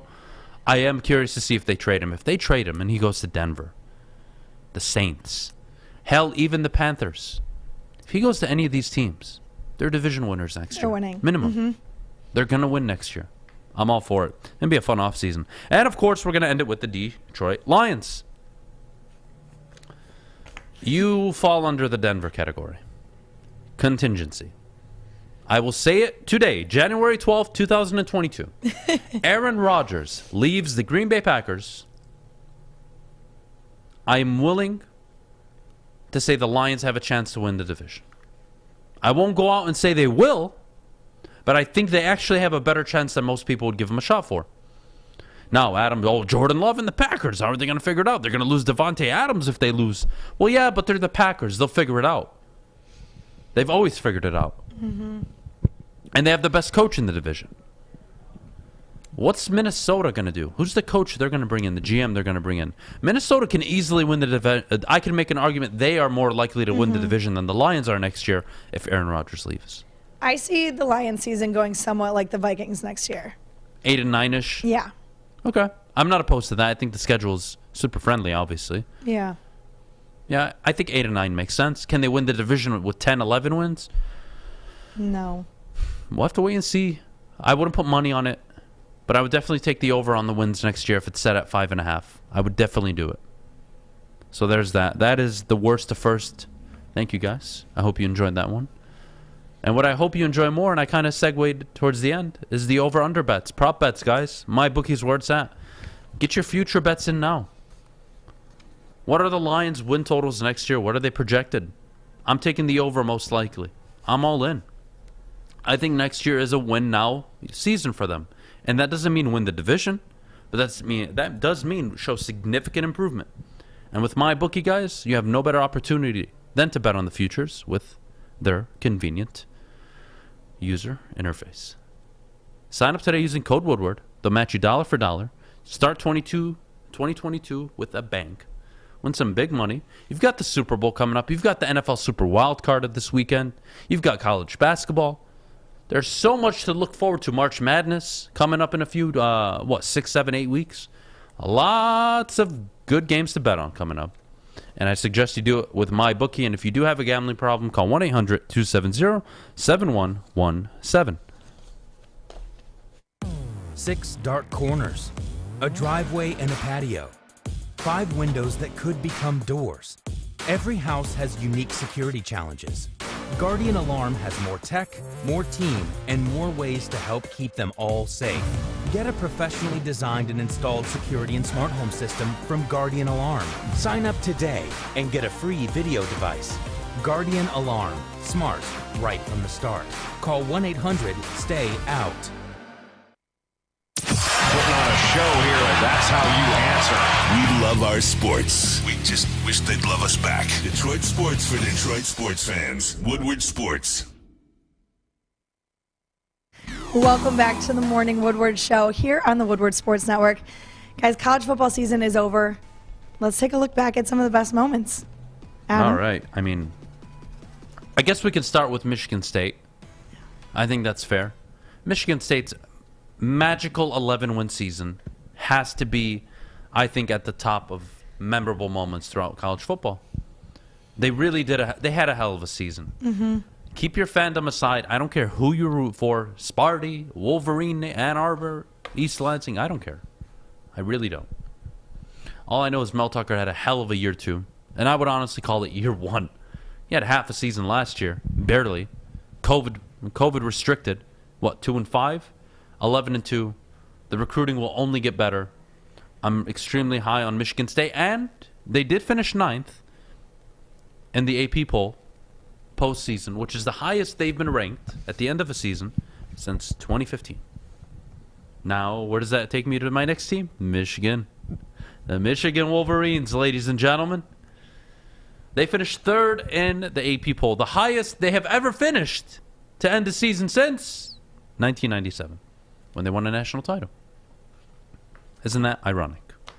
It's been a long time since Michigan was back at the upper echelon of college football, and I think it's good for the sport. Just like I think it's good for the Big Ten when Michigan, Ohio State, and Michigan State are good. Now, would I like them to get rid of divisions so I can see Ohio State play Michigan or Michigan State play Ohio State in the college football, the Big Ten championship? Absolutely, I want that. But we'll get to that later. I have all off season to yell and complain about the Big Ten right now, but I'm not going to do that right now. I want to look back on all the great moments. Kenneth Walker running for 5 touchdowns in an undefeated matchup in East Lansing against the Michigan Wolverines, propelling Michigan State to, I believe, number 3 in the college football playoff rankings. Unbelievable what we got to witness this year. And then, of course, Michigan, after that loss, they went out. And they go beat Penn State. And they go beat Ohio State. And then they go beat Iowa in the Big Ten championship. It was a great year for the Big Ten. C.J. Stroud, Smith and Jimba, and Marvin Harrison Jr. I hate you guys. What they did in the Rose Bowl was beautiful to watch and also extremely frightening as somebody who supports Michigan and Michigan State in the Big Ten. Watch out for Ohio State next year. They will be a damn good team. Yes. And there are teams that I can assure you will be in the polls next year that were not in the polls at the end this year. Texas A&M had the number 1 recruiting class. They will finish in the top 25. USC now has Lincoln Riley. They will finish in the top 25. LSU now have Brian Kelly. They will finish in the top 25. All for next year. And guys, college football, we keep talking about this expansion. We need more teams in the college football. Do we? I think it was clear the 2 best teams were this year. They played in the national title game. Yeah. I think we got it right this year. Now, am I a Cincinnati guy? No, I'm not. I didn't think they should have gone either way. But hey, they were there. They got walloped. I can live with it. No problem. So did Michigan. But there are 6 to 8 teams on the table right now in college football that I can think, or I could at least make an argument that they're all like real players at the table. Teams that can hell, more than 8 teams that can realistically say we want to win a national championship, or we think we can in the next 2 to 3 years. Mm-hmm. Alabama, of course. Georgia, of course. Ohio State, Michigan State, Texas A&M, LSU, Baylor, USC. Hell, I could argue Utah's building a good program. Yeah. Miami, are they going to find a resurgence with the new hire? Texas? They have top recruiting classes still. Texas still recruiting at a high level. Just can't get the coach right. Maybe this is it. Texas? I'm just saying, guys. There's so many teams that could be that good. It was just a down year in terms of who the Power 5 champions were. Baylor was a 2-loss champion? I think so. In the Big 12? Okay. Nobody took the ACC seriously this year. Clemson had a down year. Pitt won it. Nobody took Wake Forest. They choked. So here we are. Here we are. College football, I think, is shaping up for a really good 2 to 3 year stretch right now. Everyone talks about being tired of Alabama and Georgia. You're going to get even more tired. Mm-hmm. That's the youngest Alabama team I've seen make a national title game. They're only getting better. They're keeping their quarterback. They're keeping one of their star players on defense. Their 2 best players on both sides of the ball, they're keeping. The quarterback and the linebacker. They're keeping. They get them next year. They're going to be really good next year. Georgia, they're going to be really good. They own where all the players are. Get used to it, guys. Get used to it. Just get used to it and start recruiting better. And start figuring out how you can match up with these teams much better. That's all you can do. And you guys can quote me on this. 3 to 4 years from now, USC will have won a national title. Easily. And in less than 2 years, USC will be in the college football playoff. And I think they win a natty in the first 4 years. Easily. USC will be the new Alabama or Georgia. They will be. Lincoln Riley is a hit. Nobody can out-recruit USC. Nobody. Not even the Southern schools. You're going to get all the Southern Cal players. You're going to get some of the players from Texas. You're going to get some of the players from Louisiana. You're going to get all the players wanting to come play for USC. Lincoln Riley may be a damn hit. And it really may shape up and change all of college football. But Maddie, as a Michigan State girl, what does next year look like for your Spartans? In your opinion. Humble opinion, I should say. My humble opinion. I think they're going to be a great team next year still. I think they had an amazing season this year, and Mel Tucker has proven that he's a great head coach and that he knows how to bring a team together and put a team together, and they've showed up in pretty much every game. I don't think even the game that they lost, they had bad games. They showed up and they were a good team throughout the entire season, and I think that's going to come back next year. Yeah, I think so too. They are returning Reed, so they're getting their best wide receiver back. Yeah, they're losing Kenneth Walker, but guys, just like Kenneth Walker came now, is he an anomaly that he was a Heisman front runner for so long? Sure. I'm not saying you're going to get a Heisman back next year. But they also weren't expected to do well this year. Exactly. And for me, that gives me so much confidence in Mel Tucker. That even if you're going to lose some of these players, well, you're just going to bring in new ones. Oh, well, he can't recruit. He lives in the transfer portal. The transfer portal is literally where college football is at right now. USC is about to get Caleb Williams. Kid's about to get his own private jet. A few $1 million in NIL deals. The transfer portal is where you take the next step. Yes, you got to recruit well, of course. But Michigan, who are you really recruiting? You're recruiting 4 stars. You're not getting the top 5-star, 4-star players. You're not. They're going to the South. They're going to Texas. They're going to California now. They're not going to Ohio and Michigan. They're just not. It's just how it's always been. So find ways to close the gap outside of complaining about it. And NIL should be maybe a way you can balance it. Throw a ton of money at kids. And hopefully they pick your school. Yeah. But when you throw the money at the kids, you're banking on them playing. Right. What happens if they don't play? Money gone, they'll transfer. Great. I mean, NIL is this whole new concept. And, you know, I didn't get a chance to talk about it. Nick Saban and Kirby Smart did complain about NIL, and they said there should be regulations. And I agree there should be regulations. But last I checked, you guys own the 2 greatest programs in the country. You probably shouldn't be talking about NIL right now, because not only do you have the most dominant recruiting programs, I could argue top 3, top 4 every year. You guys are financially well off. You can afford to bribe players. Yes. It's not the end of the world. You can do it. We got to go to break. When we get back, State of the Union. My presidential State of the Union for NFL teams going into the offseason in terms of who they have as quarterbacks. This includes all the teams not in the playoffs. Just so you guys know, we won't be talking about teams that are in the playoffs. Even though Jalen Hurts is an interesting subject, I think he's earned the right for the next 2 seasons minimum. But we'll get to that. State of the Union, quarterback edition, right after the break. Everything that we've hoped for finally. He's going deep, right side. Oh, that is Edwards out there. He goes up in the air at the goal line. Hey, it's Brandon Edwards here, wanting to welcome the sports marketing agency to Woodward Sports Network, to the family. Glad to have you guys. For the last decade, the sports marketing agency has literally leveraged athletes around issues such as mental health and substance abuse. It's all happening now.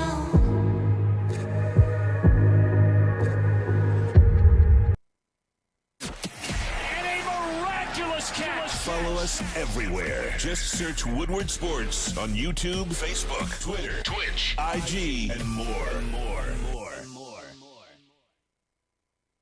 Welcome back to the Morning Woodward Show here on the Woodward Sports Network. It's that time. We've got the special State of the Union quarterback edition. Adam, take it away. All right. As my first term in office here in 2022, this is my first State of the Union. I would hopefully in the near future, if we continue to grow and this is a show for years to come, I would like to do this every offseason.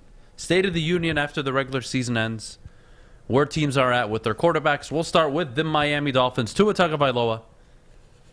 A lot of question marks. I'm not a believer that he's a franchise guy. And guys, look, this is the State of the Union. I'm not here to tell you that you can't win with Tua.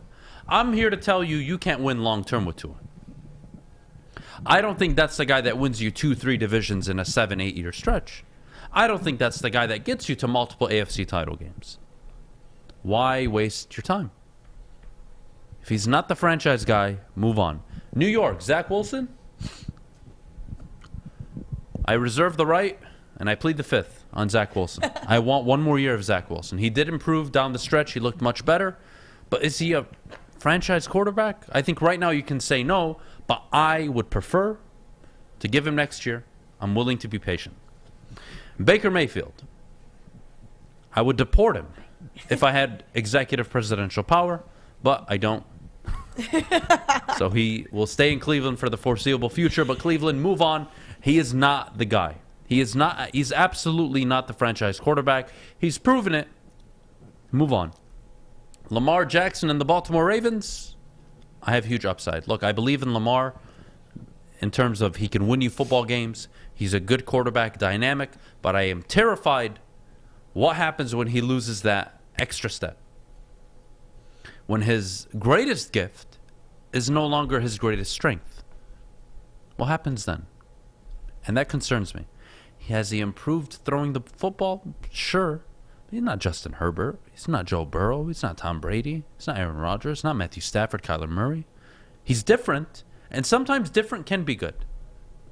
But sometimes different also isn't good. And I'm not sure where the Ravens are 4 or 5 years from now, but I know for the next 2 to 3 they're going to be competing.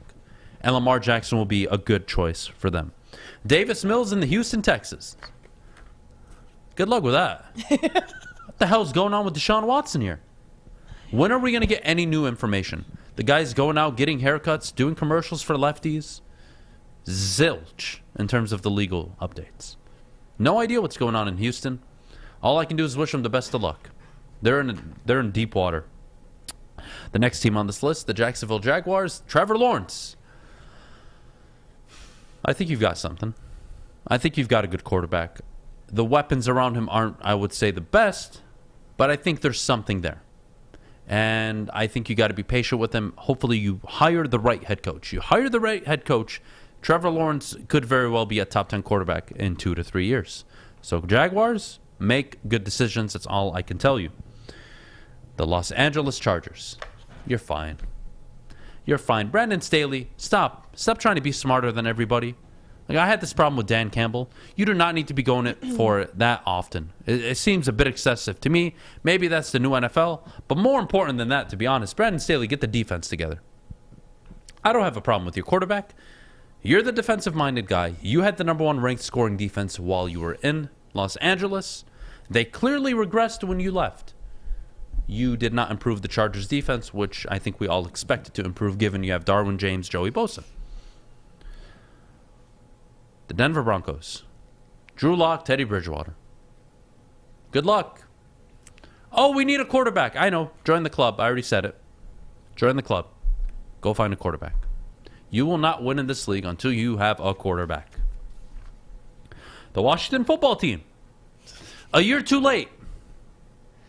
The draft where 5 quarterbacks were taken in the first round, you did not make a move for one. You decided to go with Taylor Heineke, and now you're rebranding your team. What are they, the Commanders, the Generals? I don't know. What's their stupid name now? Well, February 2nd, they're going to pick a name. I thought it was leaked. Oh, it could have been. Aren't they like the Admirals or the Generals? It could have been leaked, but February 2nd, they're choosing a name, and one of the names that they could choose is the football team, and I hope they don't I hope they keep it. Why? Because I like looking at the abbreviation saying, what the F? Oh, are we in Europe or America? Last time I checked, we're in America. What's the problem with that? Because we use last names in every single name. This is the National Football League. I don't mind. So having Washington they football... They can do what the hell they want, Fish. They could, but I want them to pick a team name. Why would you want your team being... I don't want it to be the Washington Generals. Look, it's either Redskins or football team. Pick. That's my opinion. Why don't you like Presidents? I don't like it. I think it's Washington Presidents. What is that? What's going to be the logo? Some sketch out of a dude?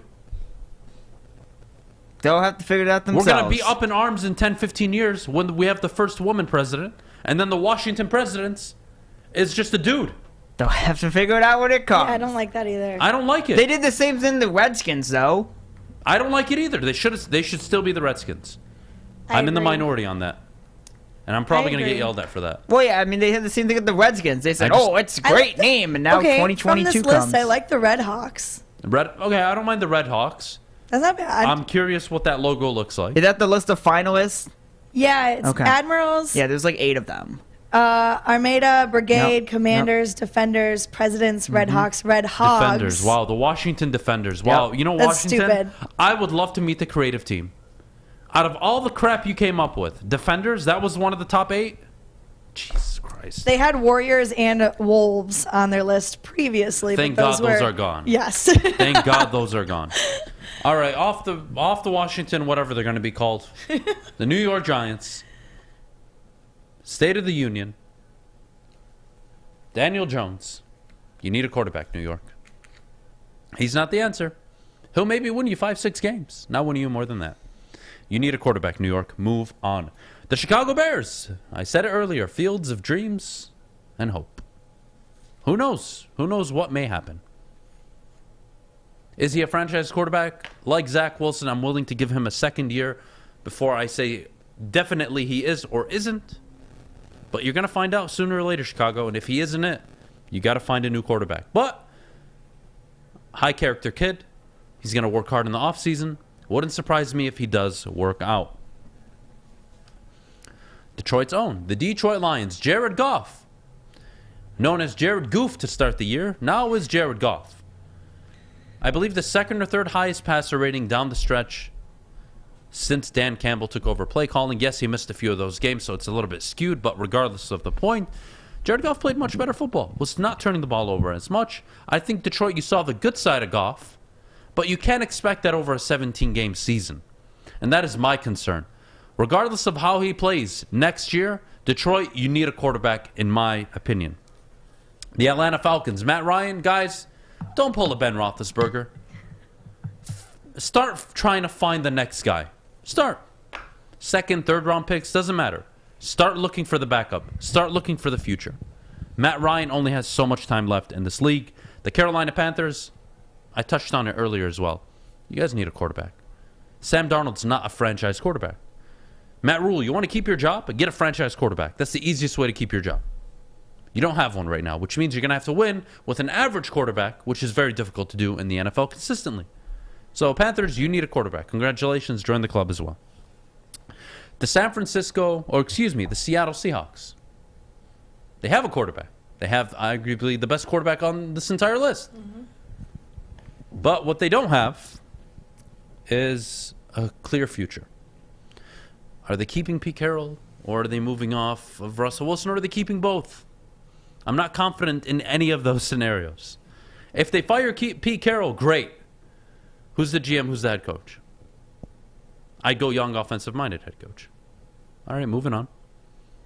You get rid of Russell Wilson. Oh, you're going to be a really bad team for about 5-6 years. Yeah, you're tanking after Good luck. that. That's the hardest division in football. Stafford's not going anywhere. Kyler Murray's not going anywhere. Trey Lance is in the weights, waiting to take over the reins from Jimmy Garoppolo. You need to keep Russell Wilson in Seattle. And if you do, and you keep Pete Carroll, do I see you guys winning maybe 9 games, 10 games next year? I guess, sure, because you have Russell Wilson. But, man, you need a lot of help on defense. Man, you need some help at the O-line position. Need a lot of help, Seattle. You got the quarterback. Hope you keep him. But, my goodness, you trade him? Good luck, because this year isn't the year to draft a quarterback, at least in the top 10, top 15. So, good luck, Seattle. We got to go to break. My favorite time of the day. We get to ask and answer all of the questions we want. I'll ask you guys some questions. You ask me some questions. We love that. I love back and forths. If you guys want to call in, be my guest. 313-552-6322. Call in, ask your questions, give your opinion on some of the stuff we've already talked about. Again, be my guest. No issues with it. We'll see you guys right after the break. Fellas, football season is here. It's time to make your grooming experience easy like Sunday morning. Get to Lady Jane's Haircuts for Men. Walk in, relax, watch your favorite team play, and before you know it, your hair will be game ready. Get to Lady Jane's, open 10 to 8, 7 days a week. Walk in anytime. It's wicked awesome. Okay, you thirsty little spin goblins. I want you to pedal into the next dimension. Spin it! Spin! Spin! Uh-oh! Carmen's falling behind. Let's give her the hiss of shame. Spin! Spin! Spin till you bleed! Don't ride the bike of shame. Come to Planet Fitness and find your own lane with tons of equipment, free fitness training, and no hissing. Join today for just $10 a month. Woodward Sports. Missed part of the show today? Watch again on YouTube or download the podcast anywhere you listen to podcasts. Welcome back. Thanks for joining us on the Morning Woodward Show here on the Woodward Sports Network. It's that time. It's that time of the day. All right, guys, get your questions going in the chat. Whew. I'm excited for this. I really am. We'll start with more of a statement than a question. Goff will show Adham next year that we won't need a quarterback in the future. Are you sure about that, Patty? Is he a franchise quarterback? That's all I'm asking. I'm not asking for much here. Is Jared Goff a franchise quarterback? And if he isn't, why would you commit to him long term? Blows my mind. Should the playoff be expanded or tweaked? If so, how? I think it should be tweaked. Given, I think there's a lot of bias right now in who gets what and how the ratings and polls go. If we're all honest, at the end of the season, after the championship games, there was no reason why Michigan should not have been 1, Bama 2, Georgia 3, Cincinnati 4. But it played out in a different way, and I still to this day believe Michigan should have been 1, and they should have played the SEC title game all over again in the semifinal instead of the national championship, but that was just my opinion. Regardless, expanding it is difficult for me to buy in. I've seen Joel Klatt, who I absolutely love, talk about this and say they should expand it to 12 teams. But I don't think, guys, you're ever going to get away from, oh, well, this team should get in. What's the difference between debating the 5th best team getting in and then the 13th best. There's a big difference, I'll tell you. There's a big difference. Do I really want to be sitting up here in November, December saying, UTEP and BYU, they should be in over this team? Really? Why? More football? Look, as much as I love football and I want more football, and I am totally for expanding and getting more games, at some point, when are you just diminishing the integrity of the game in terms of like who actually deserves to be there? I think you've got something going. Does the college football playoff selection committee need to be tweaked just a little bit? Sure. I like 4 teams though. I like it, and I like that there's New Year's Day bowls, and that you have the Rose Bowl, and you have other big bowls, meaningful bowls with good teams. I like that. But I don't want to see the Rose Bowl played as a quarterfinal game to get to the semifinal, and then the semifinal game played to get to the final. I'm not on board with that. I'm really not. Adam, who wins in an Oklahoma drill? Maddie or Fish? I'm sorry, Fish, you're going down. Oh, I already knew that from the start. Mauled. No, I'm not going to get mauled. I'm going to die. Yeah. That would the end of me. At least we have honest people in this I would die. room. I'm glad we have honest people. I can't tell you where I'd die. Probably the head first, I would assume. But maybe I'd get decapitated, actually, now that I think of it. My head would just boop, fling off. Yeah, All right, I like this question. Do you want to see Motor City Dan Campbell on Hard Knocks? Only 3 teams are eligible. The Jets, Carolina, and Detroit. Would you prefer either of the 2? That's it? They can't choose like the Bucks or Rams or Chiefs? Or... Well, those are the last 3. I'm not sure, to be honest with you. But if I had my choice, I would like to see the Lions on Hard Knocks. I think it'd be insightful. I think it would draw more ratings than the Jets or the Panthers. Unless you want to see the Panthers go in complete turmoil next year, what's the interest there? For me, I think, look, people, MCDC, biting kneecaps, like this whole mantra that's surrounded by this head coach. Oh, people in national media are dying for that. Yeah. It would draw a national audience. So, yeah, I think they should totally do it with the Detroit Lions. Is the Lions' new offensive coordinator inside or outside of Allen Park? I think he's inside. And I think it's likely Deuce Staley who will be given the title. Ben Johnson promoted a little bit. And I think Dan Campbell will be calling plays in 2022. My personal belief, my personal opinion on what he should do. Yep. Adam, your first Lions pick by position, 1 through 4. And who do you target for quarterback in the draft? So are you talking rounds 1 through 4? I'm not following, Mike. Can you clarify? Or just the first 4 picks? So let's just hypothetical. Evan Neal goes number 1. I'm taking Kayvon Thibodeau. And let's just say no trade backs, because I do want the team to trade back, but I don't think that's going to happen. So I'm taking Kayvon Thibodeau. Who falls to me at 23, 24, 25? Nakobe Dean's not falling up, and there's no trade, so I can't trade up to get him. So who's going to be available? Jordan Battle? Ahmad Gardner? Which wide receiver is going to be available? Drake London? Jahan Dotson? Well, I have 2 Bama receivers that are going to fall to the 2nd and 3rd round, so I don't even have to commit a receiver in the 1st round. So maybe I go Ahmad Gardner. Maybe I go Jordan Battle. Maybe I move Okuda to safety and I draft Ahmad Gardner from Cincinnati. That's an option. 2nd round, early 2nd round. What do I do with that pick?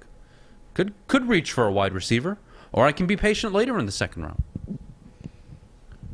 Maybe early 2nd round I go linebacker. Maybe I get Floyd out of Utah. Or maybe I take Floyd in the 1st round, and in the 2nd round I go a secondary player. For me, edge rusher, linebacker, and secondary are going to be 3 of the first 4 picks. Yes. I would love to get you guys a wide receiver, but I don't think I have to reach right now. Who's going to be available at 24 that I have to die over? I think I can get Jameson Williams or Mechie late in the 2nd round. I think I can get away with that. I think I can get Jahan Dotson, Drake London maybe in the 2nd or early 2nd round. It's a possibility. You won't know until the draft board plays out that night. You just won't know. You just won't know. And I don't think the Lions should spend a 1st round pick on a wide receiver. I think you go get Devin Floyd out of Utah with that 2nd 1st round pick. That is my consensus pick, given Nakobe Dean will not be available. All right, let's see what other questions we have. Any questions for Maddie, people? Come on. Come on. How can the Big Ten compete with the SEC going forward? Better coaching, better recruiting, a huge investment in NIL. And the NIL is a big part of this. The only way you're going to get these 4 or 5-star recruits not to go to Georgia or Alabama is if you pay them top dollar. And that doesn't guarantee that they're going to be studs. Look how many 4 or 5-star recruits commit to Alabama and never touch the field. Granted, different competition, but it doesn't always work out. You better be damn sure that you're hitting when you do this. Mm-hmm. Whew. All right, next question. We only have 1 second. You keep talking like we have late second. I keep talking like that because I'm of the mindset that we have enough draft capital, funky, to trade up. And it's maybe I'm just way too much sold on that fact. But I truly believe there will be 2 second-round picks this year. I think there's going to be a player available that they did not expect to be available mid to late second round. And they're going to move some of the draft capital that the Lions do have to go up and acquire that pick. I think they can get that move done. I really do. So that's why I always talk like that. So excuse me for not clarifying earlier. Sorry for the confusion. All right, let's get some more questions in here. Killian and Jeremy Grant for Ben Simmons? Hell no. One, I wouldn't do it if I was trading Ben Simmons. So that's not even a realistic trade. Number 2, why do I want Ben Simmons on this team? I don't. He's a bigger version of Killian Hayes and a better defender. He can't shoot. Passive-aggressive in terms of getting to the basket. Good passer, great defender. What the hell do I get? I'm paying him max money for that? No, I'm not doing it. Not doing it at all. Who fits better with the Pistons? Paolo or Chet? Oh, I hate this question. Guys, we're so far away from the draft. Can't you, let me watch 20 more college basketball games before I have to talk about this stuff? Can't you guys give me a break? I need March Madness I can't answer first. that right now. I apologize, Dwight. I cannot. I'm not confident in answering that. I think it'd be irresponsible of me to even answer that. All right, here's the new question. You think the Lions will trade their Rams pick and move up? The only way I see them doing that is if Nakobe Dean's on the board at 12, 13, or 14. Only way I see them doing it. But even then, are they going to give up capital to go up? I would like to see it. I'd love for them to be aggressive. Can I guarantee it happening? Maybe, maybe not. Maybe, maybe not. We need some bigs on the Pistons. Absolutely, the Pistons are in dire need of a big man. I want to see Bobo play 10, 12 minutes a night. I really do. I want to see the guy play. If he's a bust, he's a bust. You lost nothing for him. You gave up a second in Magruder. Wow. There's no risk involved here. You guys got this. Play the kid as much as possible. I'm glad people in the chat agreed the Redskins was the best name. I'm so glad that people in the chat shocked me slightly. I'm sorry. I think it was the perfect name. Patty has the Giants trading up for the number 2 pick. Patty, I'm sorry. I don't see anybody trading up for an edge rusher. I don't see it. Unless Kenny Pickett becomes the consensus number 1 overall projected pick, there's no chance in hell anybody trades up for a skill player or a defensive lineman or an offensive lineman. It doesn't happen. You trade up to get a quarterback. Nobody else. That high. The Giants aren't doing it. And the new GM is not giving up those picks. Nope. He's going to take advantage of those picks and say, that's how I'm going to rebuild this team. He has to. He has to, of course. And you can't go all in this year on a quarterback. No. So, do the Pistons, from Bob's Big Boy, do the Pistons offer Miles Bridges in free agency to lure the Spartan back to Michigan? He's averaging 20-7 for Charlotte. I think you offer him max money. I do. That's my opinion. I think you make that move. You got to give him the contract offer. You're not going to bring him here unless you give him max money. I think Miles Bridges would be a damn good addition. Now, is that the core 3 that wins you a chip? Maybe not. But you're still 3-5 years away from Sadiq and Cade Cunningham entering their primes. But that's it for the show. Thank you guys so much. That was fun, Maddie. Thank you so much. Time. I had a blast today. That was really good. That was really good. Thank you guys so much for tuning in. We appreciate you as always. Big D Energy coming up from 11 to 1. Easy and Neil Rule. That'll be a fun show. Bottom line later in the day, 2 to 4. Braylon Edwards, Ryan Armani, Tom Mazaway. I keep saying Neil Rule in my head. I'm obsessed with the man. I don't know why. We got to go. Thank you so much for tuning in. We'll see you guys tomorrow. Hopefully Jeff is back in studio. Have a good Wednesday.